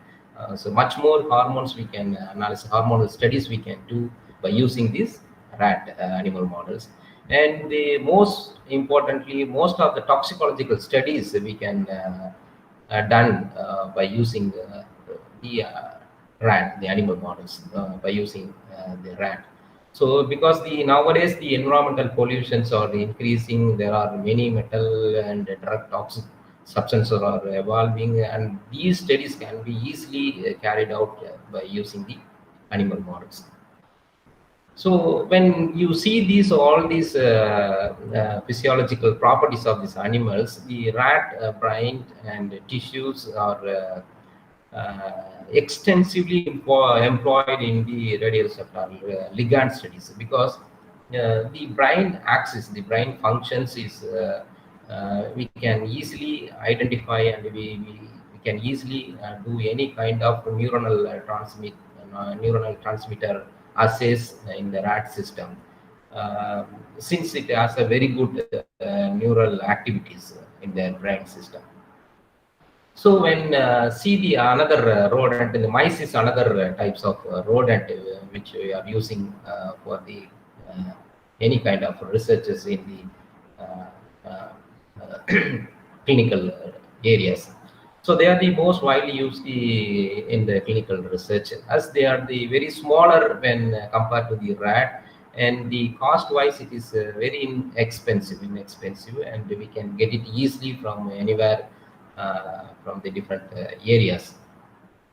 So the mice are the very tiny small animals. We can handle it a very easy way, and we can use it as per our convenience. So why the mouse? Why the mouse or rat or mouse? Why we are using these kind of rodents in the research? Because they have a similar system, the physiology and their reproductive behaviors. Everything is similar to the humans. That's why we are using these rodents for any kind of clinical researches which are related to the human diseases. So it has almost 90% of homology with human systems. So that's why we are using these rodent for any kind of clinical researches. And one more advantage, one more important point is their short lifespan. So we can easily do any kind of experiment in a short time of the period, so that we can easily access the results on a time. So we can develop the results, and we can develop any kind of trials or any kind of therapeutic strategy in a very a short time of span. So that's the one advantages for using these animals. So for example, if you want to do any kind of reproductive behavior of the particular animal, that we can done in within the 21 days, because these animals have the life cycle, I mean the pregnancy periods for the 21 days, and even the reproductive cycles is for it falls within 4 to 6 days, so that we can study all these physiological behaviors and the investigating the estrous cycle related researches even in a very short times. So that these are the advantages for using these rodent for the different research purposes. So where we can use, so what is the applications of using these animal models? So where are all we can apply these animal model for doing the different researches. So as I said earlier, the toxicological studies and the teratogenicity studies, that means the any abnormality, if you want to check the physiological development, that we can do in the animal models, and the bioassay of any hormonal studies we can do, and any analgesic patterns we can check in the animal models, and if you want any the chemotherapeutic agents, for example, if you want to check any drug activity, that we can do in the animal models, and the studies including different genetic disorders, that also we can do in the animal models. For all this, we have to develop these animal for the experimental approaches. So if you want any disease to be studied, so if you more conveniently I'm saying, if you want to check any one particular disease, for example, if you want to check the diabetic related disorders, if you want to check any drug for the particular diabetic recent clinical disorders, so that for that purpose you have to develop one diabetic animal models. You have to induce that diabetes in the animals. So that is the model of the particular disease. So in such a way, if you want to check any kind of disease, if you want to any genetic disorder, if you want to check any autism related disorders, you have to develop an autism model animals. So this animal should mimic this autism in the human. So this is the strategy of developing any animal models for the clinical approaches. So when see all this in particular, so the genetic disease can be evaluated in the animal models, and the many biological clinical studies, disease biology, including the autoimmune disease, that we can study by using these animal models. So why I am emphasizing this autoimmune disease here? So we are focusing the animal models for the autoimmune disease, only particular on the autoimmune disease. So you can use the animal models for many kind of diseases, including the autoimmune disease. So here we are only emphasize the focusing the autoimmune disease, how we can develop an animal model for one particular autoimmune disease. So that can be screened, and we can know what is the pathophysiology of the particular autoimmune disease, so that we can develop a drug to cure that particular disease or the symptoms which are related to the particular disease. So that is the main motto of the developing animal models. So before that, everyone should know, so what is the autoimmune disorders. So because the animal models we are using for the particular autoimmune disease. So I hope I am audible, I am right? Yes, sir, you are audible. Yeah. So sometimes what happens, no? So I just keep on going to the presentations. I don't know whether I am audible, whether I am offline, because it is difficult. So that's why I'm in between. I'm just asking so whether I'm alive or not in the list, like that. So as said earlier, we can go by the bilingual in such a way the students can understand in easy manner. So now we want to develop animal models for the any particular autoimmune diseases. For that we should know, so what is the autoimmune disease? So I think ellarkum theriyum nenikiren. So what is the autoimmune disease, like that? So the autoimmune disease is nothing but it's an immune disorders. It's an autoimmune disease and immune disorders in which our body is recognize the self antigens. I mean, இப்போ நம்ம பாடியில் இருக்கக்கூடிய ஒரு ப்ரோட்டீனாக இருக்கட்டும், இல்லை ஒரு any ligand molecules, the compounds, any biological compounds which combines with any kind of proteins. It may be a tissue specific or it is maybe systemic proteins, whatever the things it is. So இப்போ நம்மளோட immune system வந்து எப்படி வேலை செய்யும் அப்படின்னாக்க, if when you are exposing to any kind of infections, for ஒரு microbial infections or bacterial infections or any viral infections, so on that time only the immune system will get activated and it produce the B cells and T cells to fight against the particular pathogens. That is the normal phenomena in our system. So in autoimmune disease, what happening is our immune system is wrongly recognize the self antigens. That means, so any proteins which is synthesized from our self organs like kidney, liver, or any kind of organs. So adla produce pannakodiya any kind of proteins like the membrane proteins or the cytosolic proteins whatever it may be.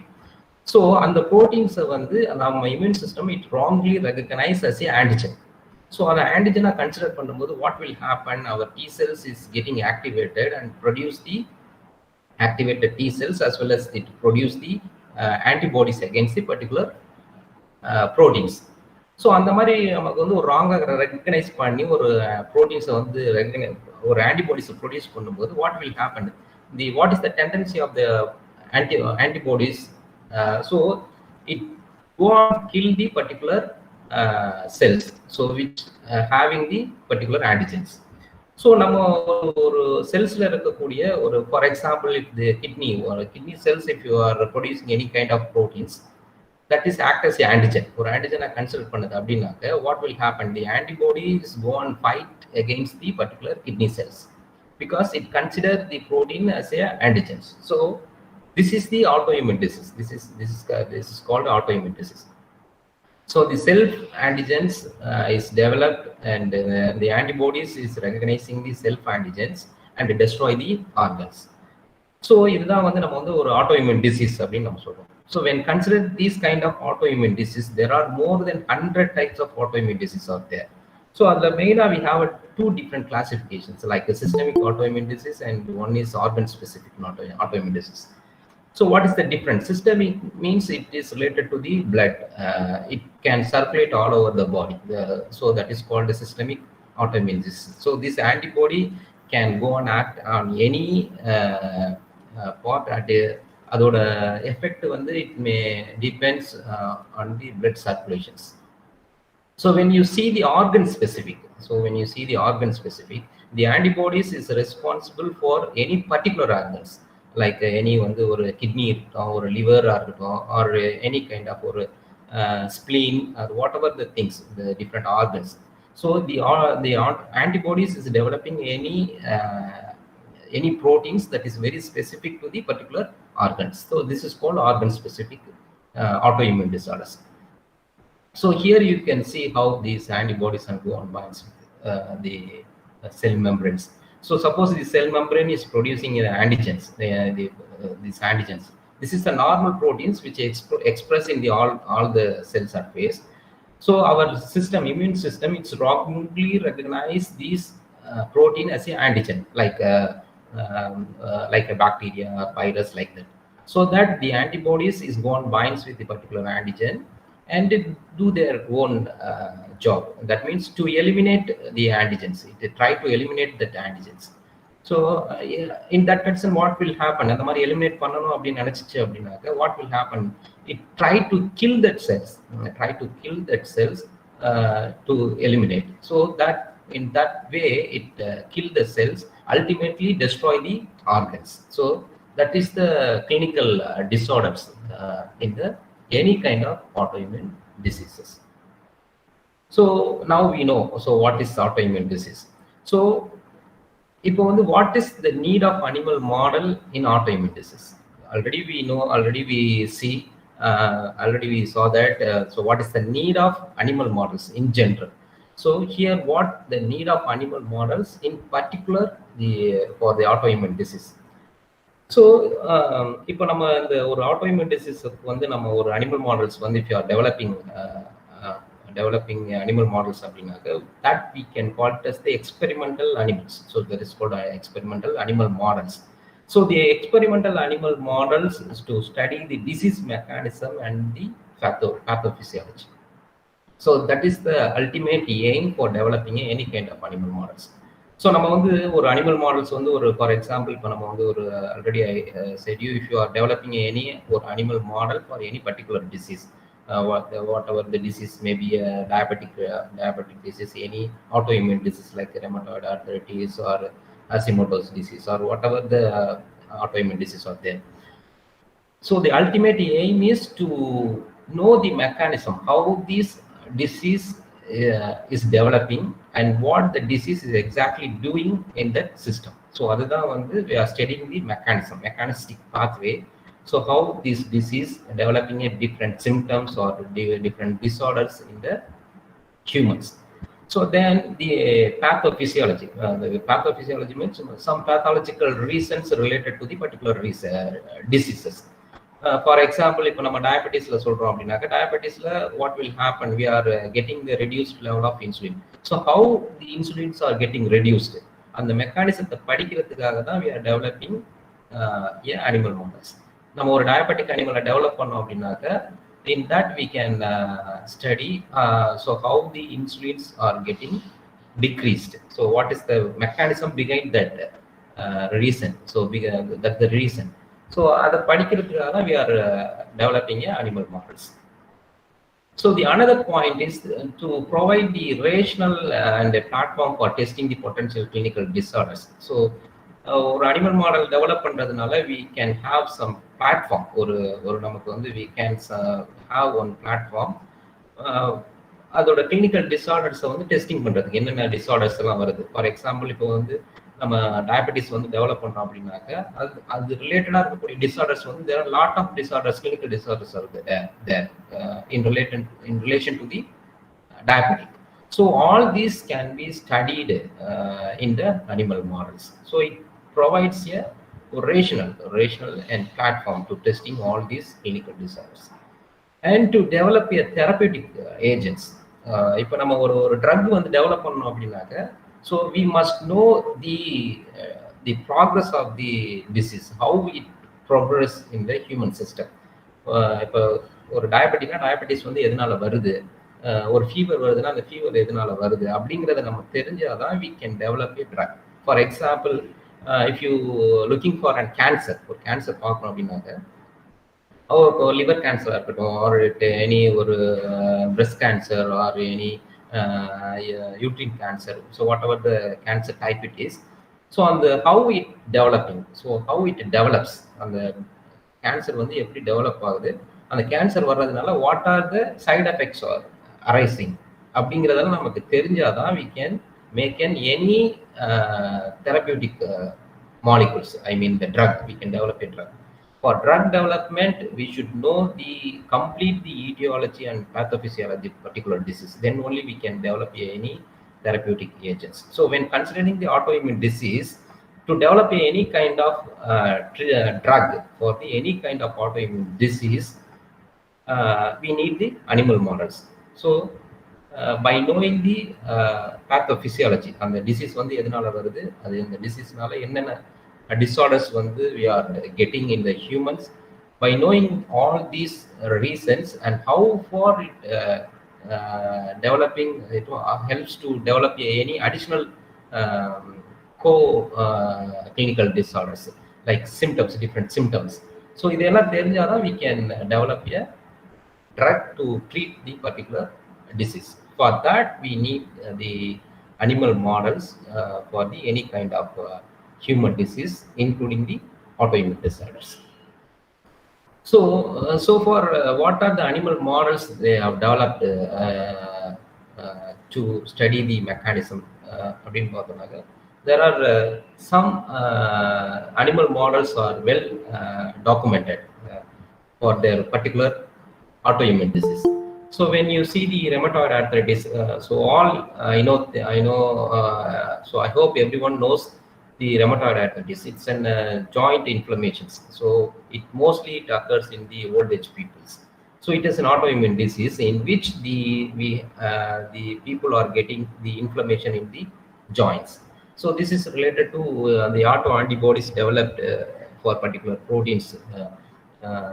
So related to the bone cartilage.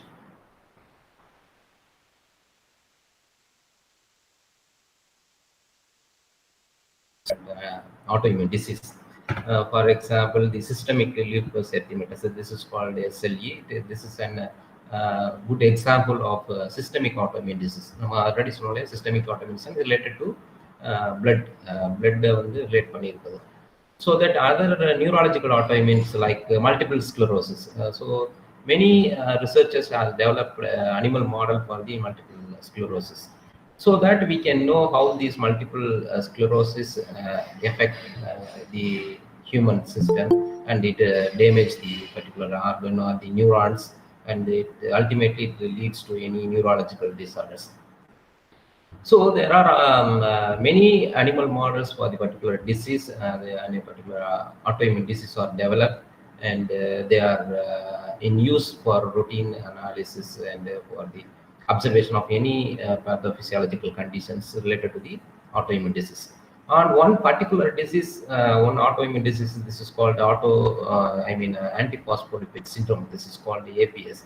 This is another autoimmune disease which occurs in the human system, human being, which cause the many different clinical disorders in the humans. So why I am focusing on these particular autoimmune diseases? Because we are working in this particular autoimmune disease since 2005.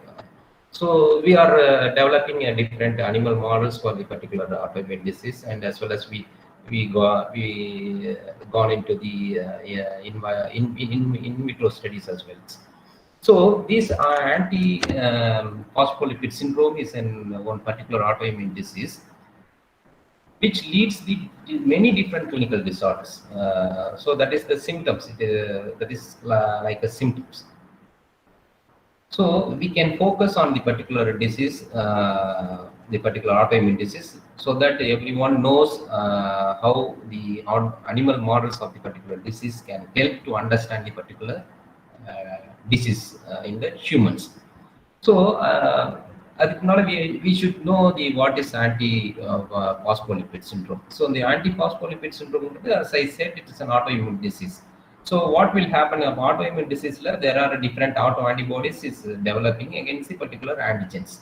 So self-antigen, that is called self-antigens. So when you see this particular autoimmune disease, the antiphospholipid syndrome, so this is an autoimmune disorder in which the antibodies is produced against the many phospholipids which present in the tissues, many different tissues. So this is associated with different clinical manifestations. Like இப்போ நம்ம ஒரு particular disease வந்துச்சுனாக்கா அதுக்கு நம்ம side effect அந்த மாதிரிலாம் நம்ம சொல்றோம். It's not a side effect. அதோட பார்த்தீங்கன்னா அதோட different clinical disorders and associated with the particular the autoimmune disease. அந்த மாதிரி பார்த்தீங்கன்னா நமக்கு different associated disease will evolve. So அந்த மாதிரி பார்க்கும்போது when you see the antiphospholipid syndrome, it is the clinical manifestation is associated with the stroke, heart injury, and damage to lungs, eyes, and kidney and joints as well. So இந்த மாதிரி நம்ம இதெல்லாம் பார்த்தீங்கன்னா it's an all clinical associated clinical disorders which arises when someone get the this syndrome, the antiphospholipid syndrome. That's why we call it as a syndrome. So நமக்கு வந்து பேசிக்காக you should know the difference between the disease and the syndrome. So one disease அப்படின்னு நம்ம சொன்னோம் அப்படின்னாக்கா the disease is a இப்போ நம்ம டிசீஸ்ன்னு சொல்றது it means a single disorder. இப்போ கேன்சர் அப்படின்னாக்கா இட்ஸ் சிங்கிள் டிஸார்டர். ஒரு பர்டிகுலர் கேன்சரை பற்றி நம்ம மட்டும் சொல்றது single disorders. So any kind of disease it associated with multiple symptoms, that is called syndrome. அதுதான் நம்ம வந்து சிண்ட்ரோம்னு சொல்லுவோம். ஸோ இப்போ நம்ம வந்து ஒரு ஆட்டோஇம்யூன் டிசீஸ் வந்து இப்போ ஃபார் எக்ஸாம்பிள் நீங்கள் வந்து இப்போ ரெமட்டாய்டு ஆர்த்ரைட்டிஸ் நம்ம எடுத்துக்கிட்டோம்னாக்க இந்த rheumatoid arthritis it causes the inflammation in the joints. அது ஸோ அதை மட்டும்தான் அதுக்கு வந்து இட்ஸ் அ மெயின் மேனிஃபெஸ்டேஷன் இந்த when you see the clinical disorders. But when you see some of the diseases அதை நீங்கள் பார்த்தீங்கன்னாக்க it can be associated with many other clinical manifestations. So that is called the syndrome. So one syndrome can produce the different manifestation, clinical manifestations. அந்த மாதிரி வந்து when you see the APS, Antiphospholipid Syndrome, it can lead to stroke, heart failure, and lung injury, and even the liver cirrhosis also will occur when someone have the Antiphospholipid syndromes. So அந்த மாதிரி பார்த்தீங்கன்னாக்க the most importantly the persons who have the Antiphospholipid syndrome have the thrombosis. The thrombosis means it's an blood clotting mechanism. It's a spontaneously occurring blood clotting mechanism in the vein or the arteries. That is called venous or arterial thrombosis. So these are the clinical manifestations occurs in the Antiphospholipid syndrome. So apart from that, இப்போ அதெல்லாம் பார்த்தீங்கன்னாக்கா there are commonly reporting the clinical manifestations in the human, both in the men and as well as the women. So more particularly when we see these autoimmune disease in the women, so womenல வந்து நம்ம பார்த்தோம் அப்படின்னாக்கா it causes the pregnancy failure, that means infertility. It leads to infertility in the woman. So this topic I already presented there in the talk itself with particular to the Antiphospholipid Syndrome and the pregnancy failure. So I don't want to go in depth in that particular topic.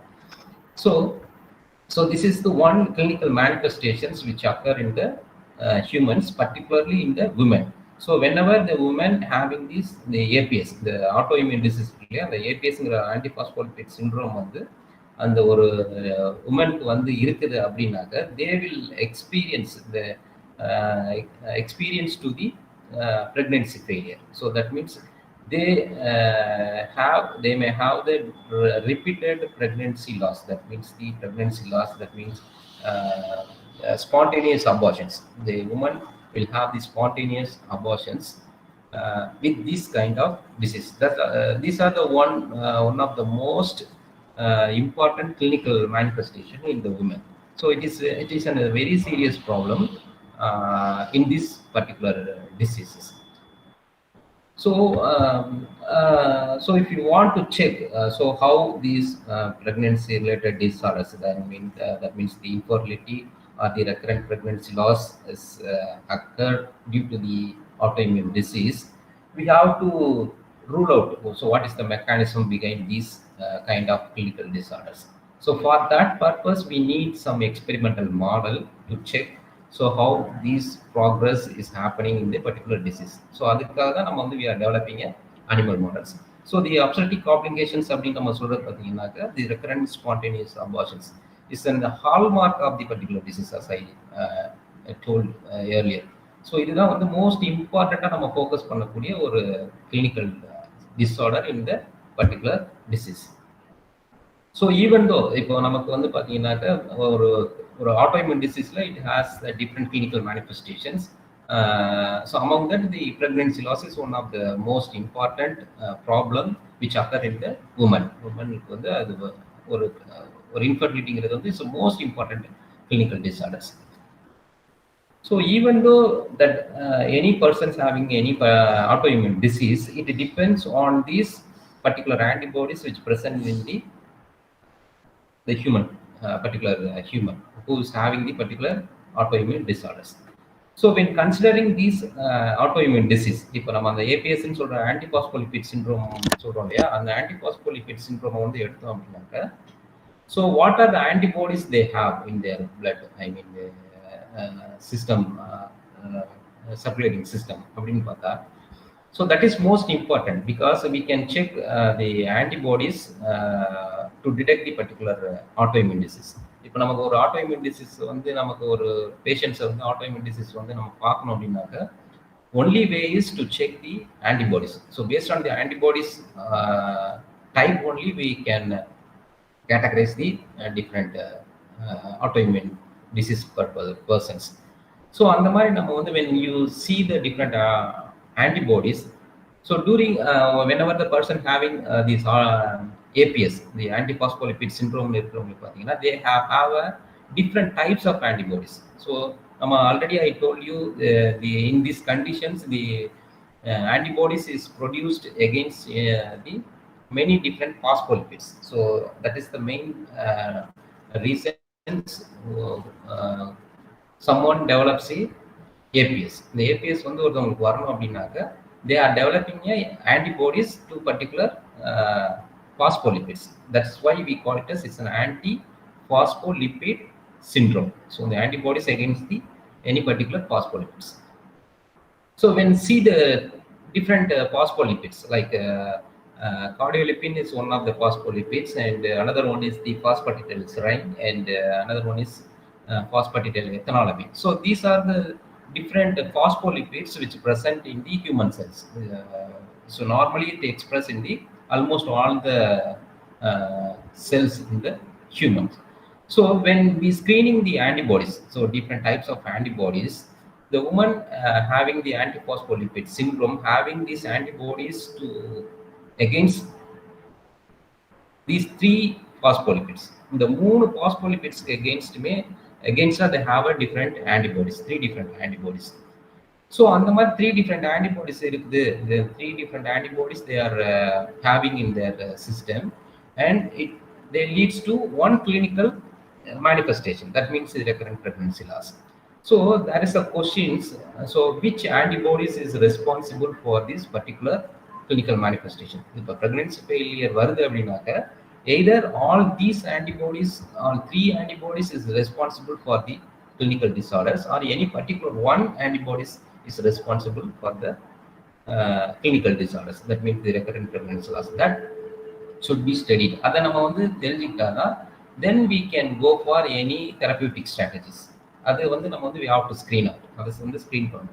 So when we are screening these different antibodies, so the patients, I mean the women who are having the antiphospholipid syndrome along with the clinical symptoms, that is recurrent pregnancy loss. So அந்த மாதிரி நம்ம ஒரு case history எடுத்து நம்ம நிறைய பேருக்கு analysis பண்ணி பார்க்குறப்ப வந்து we came to know that the anti-cardiolipin, ஒரு ஆன்டிபாடிஸ் எகென்ஸ்ட் தி கார்டியோலிப்பின்ங்கிற ஒரு ஆன்டிபாடி, ஆன்டிஜனுக்கு எகென்ஸ்ட் வரக்கூடிய ஆன்டிபாடிஸ் இருக்கு இல்லையா, அந்த ஆன்டிபாடிஸ் இருக்கிறவங்களுக்கு மட்டும் பார்த்தீங்கன்னாக்கா இந்த இன்சிடென்ட்ஸ், இந்த clinical incidents, that means the pregnancy loss is higher when compared to all other 2 types, like பாஸ்பேட்டிடைல்சரைனா இருக்கட்டும், இல்லை 2 ஆன்டிபாடிஸும் கம்பைண்டாக இருக்கிறதா இருக்கட்டும். So when you see all these categories, the anti-cardiolipin antibodies alone have the maximum effect on the pregnancy outcome. So this is one strategy, one phenomena to screen, so which antibodies is responsible for the clinical disorders. So in that way we identified so which antibodies is responsible for the particular clinical disorders, that means the pregnancy loss. So still we are not clear how this disease is progressing, how the disease is manifesting the different clinical disorders, clinical diseases. So to screen all these, we should know more information. That means, so what is the mechanism? So what is the mechanism behind that particular autoimmune disease? That all should be studied. So there is many lack of reasons in the APS. So how this APS is leading to pregnancy loss, that means how it leads the pregnancy failure in the human. So what is the mechanism behind that particular disease? Those all are not well studied. So the reason is not known. So that's why there are lack of clinical reasons. So without knowing the reasons, we cannot develop any drug to cure that particular disease. So that is the most important. Even though pregnancy loss, even though the pregnancy loss is one of the clinical manifestations, the another manifestation is thrombosis. So thrombosis means it's a blood clot in either in the vein or the arteries. So that is the another one clinical manifestations in the APS. So we don't know what is the reason for this thrombosis and what is the reason for this pregnancy loss in the APS. So these are the lack of clinical reasons. So we don't know also how it develop a thrombosis, or how it develop a pregnancy loss, or how it develop a recurrent pregnancy loss in the human. So these have to be studied to develop any treatment strategies in the humans. So that's why we need the animal model to study all these mechanisms. So how it regulated by the particular autoimmune diseases. So when we see the recurrent spontaneous abortions, that is one of the clinical disorders associated with this antiphospholipid syndrome, APS.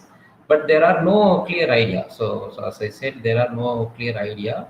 So how it making this disorder in a particular disease.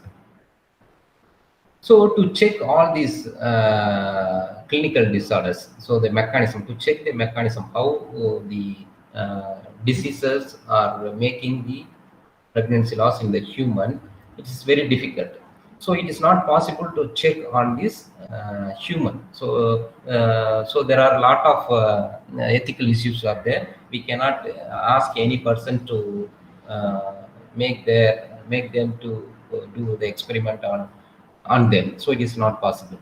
So that purpose we are using the animal to develop a model to particular disease. So here we are using the rodent or mice to develop a particular animal models. So in these conditions, we are developing. So we are running out of time. So we are developing animal model for the particular disease. So how we can develop the animal models for this particular disease is we can inject any kind of antigens. So the autoimmune disease is basically based on the development of the antibodies to any particular antigens. So we can give any particular antigens to the particular animals, so that the animal can develop antibodies, and ultimately it develops the particular disease types in the models. So that is the ultimate aim and the ultimate idea of developing animal models. So how we can inject these antigens to the animals? So there are three methods we can use, three route of inoculations we can do to introduce the antigens. One is intramuscular, and another one is intraperitoneal, and another one is intradermal. So in these three routes we can inject the antigens to the animal to develop the animal models. So even though we are injecting the animals, how we can develop exact models to mimic the human disease? So there are many factors are important to develop animal models for the particular autoimmune disease. Because in autoimmune disease, we are going to give an antigen to develop a particular antibodies. So அதுக்கு வந்து பாத்தீங்கன்னாக்க the antigen selection is most important. That is the prime thing to focus. The prime thing to focus.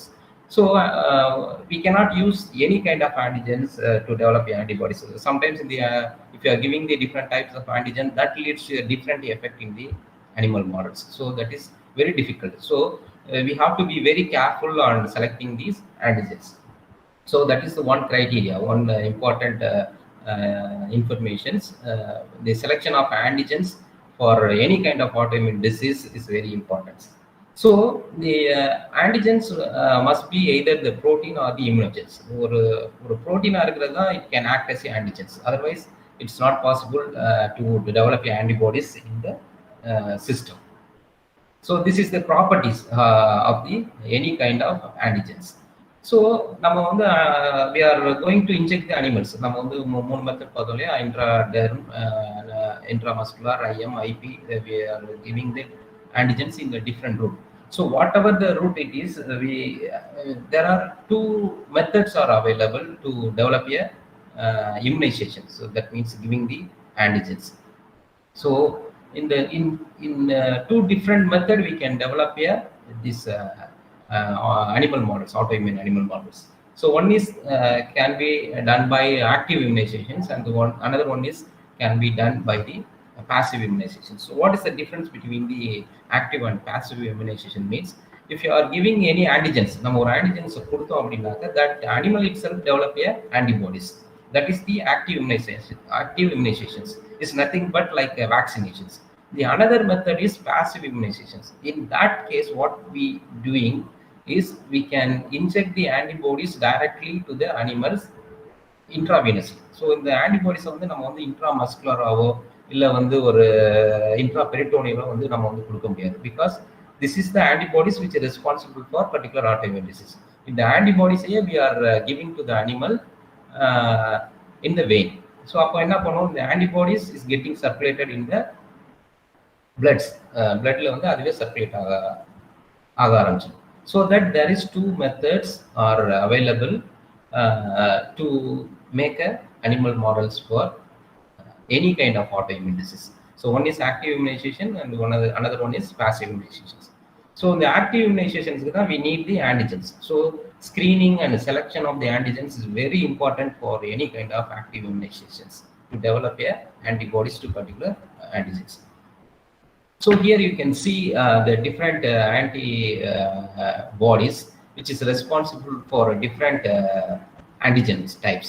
So for நம்ம active immunizations சொல்றோம் அப்படின்னாக்க we need any particular proteins that is responsible for any particular antibodies, for developing any particular antibodies. So when you see the protein patterns of any particular protein, so நம்ம antigens நம்ம சொன்னோம் அப்படின்னாக்க that is the antigenic determinants where it present is. So ஒரு antigens ஒரு protein இருக்குன்னா அந்த proteinல one particular part is responsible for developing antibodies and it act as a antigen. So antigen வந்து the whole protein will not act as antigens. So one particular domain or one particular part is responsible for to develop antibodies. So அந்த மாதிரி when you see the through one full protein sequence, there may be different domains are there. So different domains. In particular domain itself, there are different peptides are there.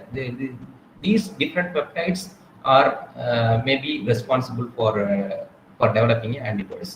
So அந்த மாதிரி நம்ம பார்க்கும்போது when you see the Antiphospholipid Syndrome in my research, we identified two different protein peptides which are responsible for developing particular antibodies in the APS. And the APS already we saw that different antibodies is responsible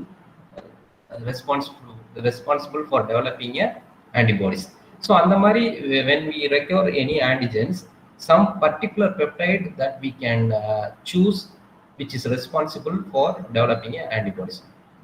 So that here we identified two different peptides which are responsible for developing antibodies. So that we injected different antigens to develop the APS in the animal models. So இப்போ நம்ம வந்து ஒரு animal models வந்து if we are developing animal models any kind of autoimmune disease அப்படின்னாக்க அதோட நம்மளோட goal என்னவா இருக்கணும் அப்படின்னாக்க it should mimic this same clinical manifestations in the human system as of human system. ஹியூமன்ல என்ன மாதிரியெல்லாம் ஒரு கிளினிக்கல் டிஸார்டர்ஸ் வருதோ அதே மாதிரி வந்து அந்த அனிமல் மாடல்ஸ்லேயும் வரும். ஸோ அந்த மாதிரி வந்தால் தான் it's 100% is homologous to the particular disorder.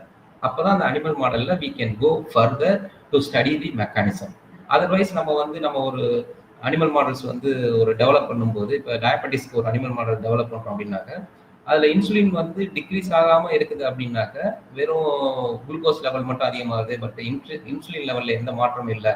இந்த மாதிரி ஹியூமன் சிஸ்டத்தில் இல்லாத சில clinical disorders, I mean manifestations வந்து வருது அப்படின்னாக்க, that we cannot take it on account. அதை வந்து நம்ம வந்து அதை ஒரு அனிமல் மாடல்ஸாக வந்து அதை நம்ம வந்து எடுத்துக்க முடியாது.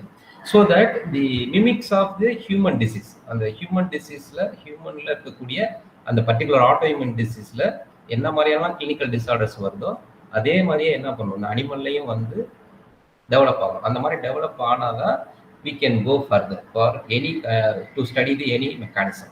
அதோட மெக்கானிசம் வந்து பார்க்கறதுக்கு we can choose that particular animal models. So அந்த மாதிரி when we see the APSல already we know, so the pregnancy loss, that means the recurrent pregnancy loss is one of the clinical manifestation in the woman who was having the APS, and the Antiphospholipid Syndrome இருக்கிறவங்க. So when நமக்கு இந்த animal மாடல்ஸ்ல when we after we developing the APS model, the APS model develop பண்ணதுக்கு அப்புறம் when we see the reproductive pattern of the particular animal model, so அதை பார்க்கும்போது it mimics the human disease. இப்போ ஹியூமன்ல வந்து எப்படி pregnancy loss வந்து நடக்குதோ அதே மாதிரி என்ன பண்ணுது இந்த animal மாடல்லையும் it shows the some pregnancy related disorders, so dysfunctions. So the reproductive dysfunctions are developed in the animal model itself, so that we can confirm these, we develop a very good animal model for the particular diseases. So in the APS develop பண்ணதுல பாத்தீங்கன்னாக்க there are different types of reproductive dysfunctions are there. When you see the control, there are live pups are there, and the well developed fetus within the uterine, and in the different stages of the pregnancy period are well documented in these pictures. So இதெல்லாம் நம்ம பார்க்கும்போது we can come to the conclusions. We develop a animal model in particular to the human system, related to the human APS. So அந்த மாதிரி நம்ம develop ஆயிடுச்சு அப்படின்னாக்க when we have the confidence, we have a very good animal model for the particular disease, then we can study the mechanism. So what is the mechanism, what may be the mechanism behind the system, that particular disease, to cause the pregnancy loss.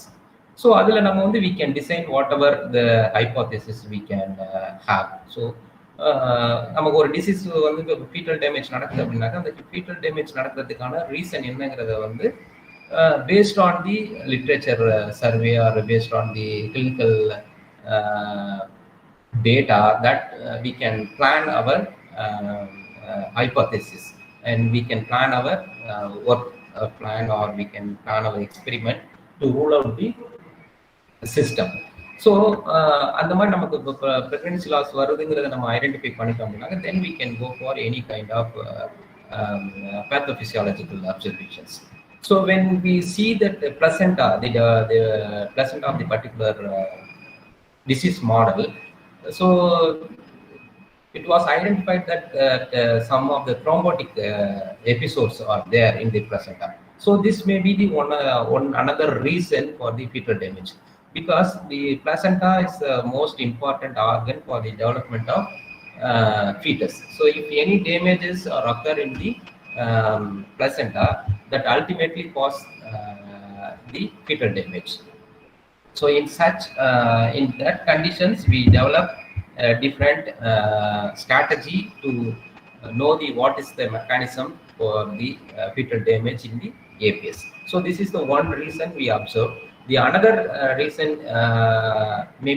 this may be the another reasons, the DNA damage as well as the increased number of apoptosis which occur in the placenta. So this may be the another reason. So these are all the mechanism what we studied, what discussed earlier.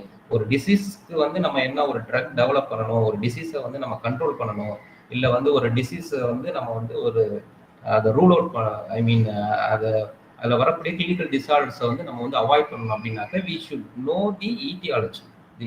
So what is the pathophysiology, or what is the mechanism? So அந்த mechanism வந்து தெரிஞ்சாதான் we can solve the problem. So these are the problem. That means the clinical disorders which occur in the APS in relation to pregnancy loss. So the one is the thrombosis is one of the clinical manifestations which occur in the APS. The another one is the DNA damage, the placental DNA damage, as well as the increased number of apoptosis in the placenta. So these are all maybe the reasons for the ultimate fetal loss in the APS. So நமக்கு வந்து இப்போ ஏபிஎஸ்ங்கிற ஒரு autoimmune டிசீஸில் pregnancy loss நடக்குதுங்கிறது தெரியுது. So அந்த pregnancy loss எதனால நடக்குதுங்கிறத வந்து நம்ம தெரிஞ்சுக்கிறது தான் we are going in depth in the by analyzing the mechanism. So what is the mechanism behind the clinical disorders? So அதில் thrombosis is maybe one of the reasons. ஏன்னா thrombosis is nothing but a blood clotting mechanisms. If any blood clotting occurs in the placenta, this will arrest the supplement of the nutrition to the fetus. So these data we were published in the reputed journals, and we got very good results. So when you go into the in-depth any molecular analysis, some of the proteins which are expressed by any particular cells, that may be responsible for the fetal damages. So these are some of the proteins we studied, like PCNA and desmin and histone 3. These are the proteins which differentially expressed in the placental tissues. So these protein may have the role for the occurrence of the fetal damage. That means recurrent pregnancy loss in the women. So these are the mechanism. It's happening in the APS, particularly in the placental tissues. So by knowing these reasons, or by knowing the mechanism, we can develop a strategy for the treatment. So by decreasing this protein expression, or by inhibiting the protein expressions, by giving any ligand or any drug, that we can solve these clinical disorders in the human beings. So these are the ultimate aim for the development of the animal models, to screen any kind of autoimmune diseases by knowing the mechanism. By knowing the mechanism, we can develop any kind of drug to treat that particular diseased person. So there are alternative methods. What are the alternative methods for these animal models? There are in vivo is an alternative model. So because even though we can develop animal models, animal models develop any disease for animal model develop there are a lot of restrictions out there. So all experiment we cannot do in the animal models. So animal model we can check the physiological differences and the tissue level expression of proteins, or the tissue level expression of gene, that all we can check. So that we can check, but there is restrictions by on using the particular any animal models. So we cannot go in-depth analysis. The molecular studies we cannot do in the animal models.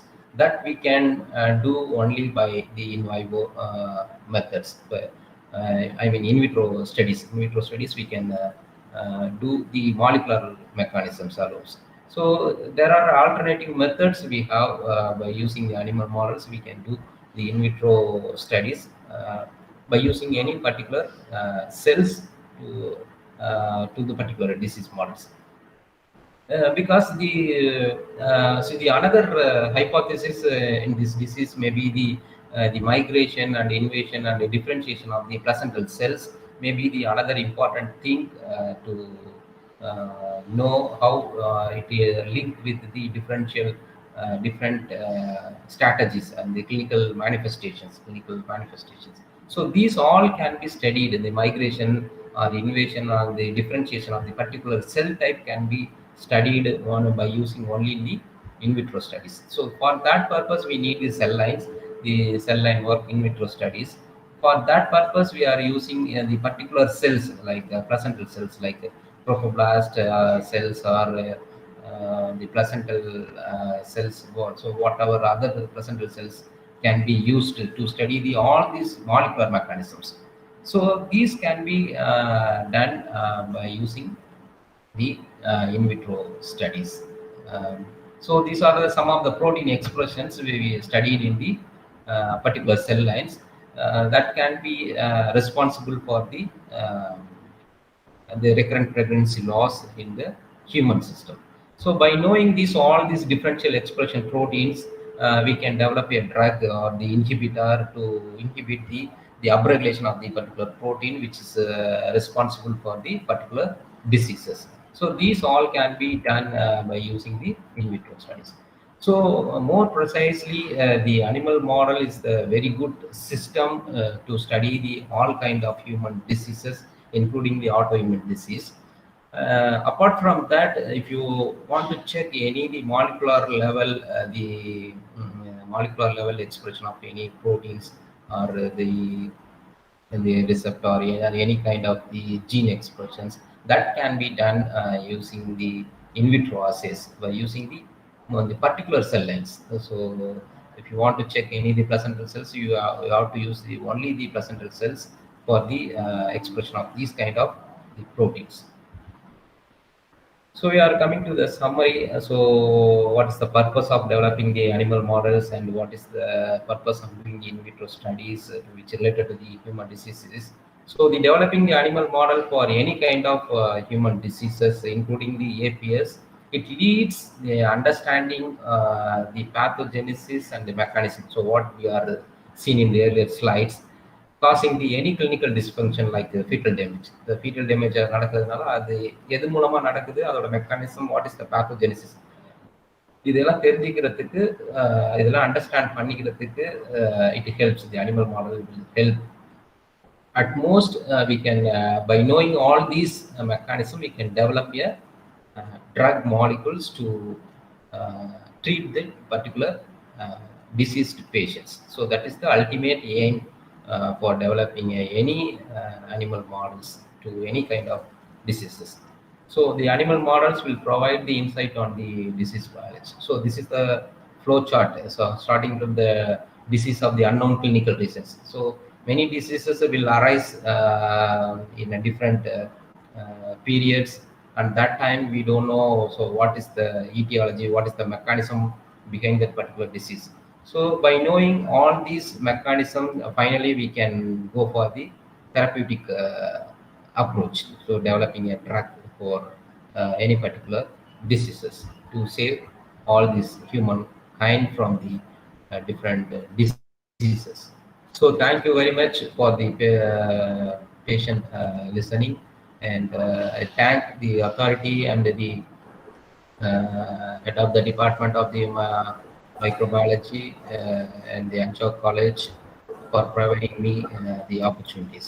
Thank you very much.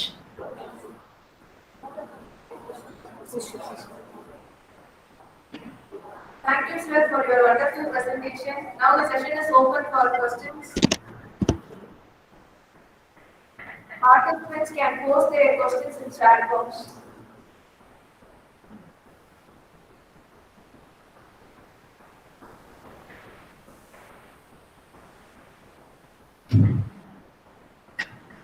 I think everyone is in a hungry mood. It's almost the time is 1. So that அவங்கள இன்னும் கஷ்டப்படுத்துறது ரொம்ப கஷ்டம். It's better we can conclude the session.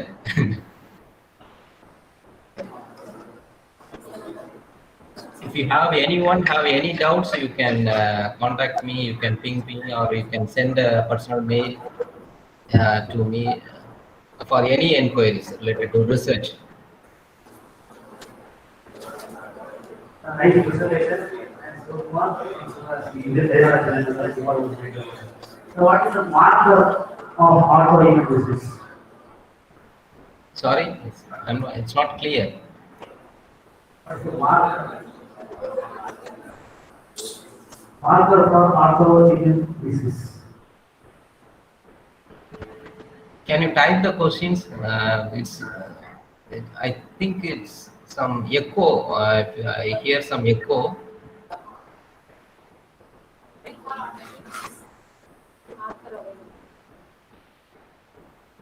Is there any marker available in autoimmune disease? Autoimmune disease, what? Marker. Marker. Yeah. The the antibody is the most important marker for all kind of autoimmune disease. So by studying for evaluating the autoantibodies, we can check what kind of autoimmune disease they are having. So each and every autoimmune disease have the particular antibodies against the particular antigens. That is the main marker for all kind of autoimmune disease.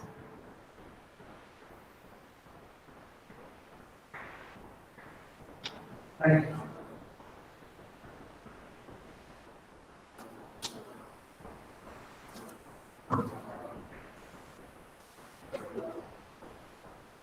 Now I invite Mrs. P. Maheshwari ma'am, Assistant Professor, Department of Microbiology, Ayya College, to propose the arguments. Good afternoon to all. I give immense pleasure to deliver the vote of thanks on this memorable occasion. I would like to thank our chief guest who honored this function with his inspirational talks. I would like to thank our beloved principal sir, HOD sir, all the staff members, students, participants, volunteers, and last but not least, our beloved audience for making this function a scheduled success. Once again, I thank one and all present here. Thank you. Thank you all.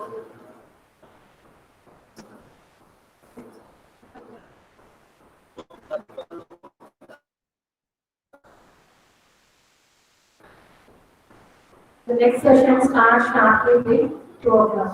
Thank you, participants, for your patient listening.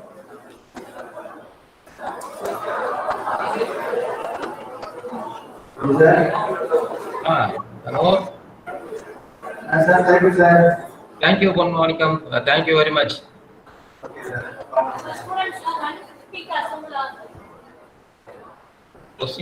Questions தான் என்னால answer பண்ண முடியல. That any questions if they are send me, then I can clarify. It's not clear. That's the thing.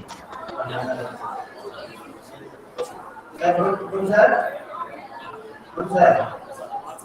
Hello. ஒரே ஒரு question sir ஒரு packet கேக்குறாங்க. Toll sir. வெளியில போறாங்க.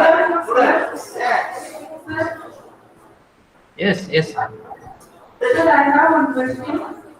So, is there any other animal model is available without the interaction of ethical committee?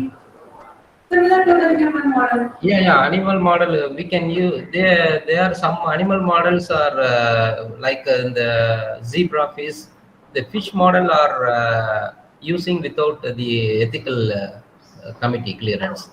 Okay, sir. So, in zebra fish model, also we can check the wound healing activity. Sorry, ma? Sir, zebra fish also can check the wound healing activity. Wound healing. Yes, sir, wound healing activity. Yeah, wound healing activity you can do in the C. elegans as in the zebra fish itself. You can do that one. We can check. Okay, sir. So these animal need not record any ethical clearance. Okay. So after we have checked in the zebra fish model, then we can go for human model, right? Zebra fish? After we have done the work in the zebra fish model, if it is successful, then we will go for the human model. Yeah, because that model is already approved to connect with the human diseases. Okay, sir. The Janaki sir, your session is very wonderful. Thank you.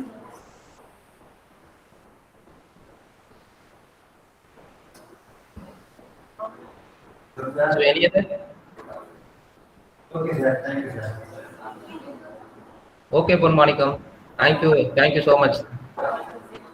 Thank you, sir.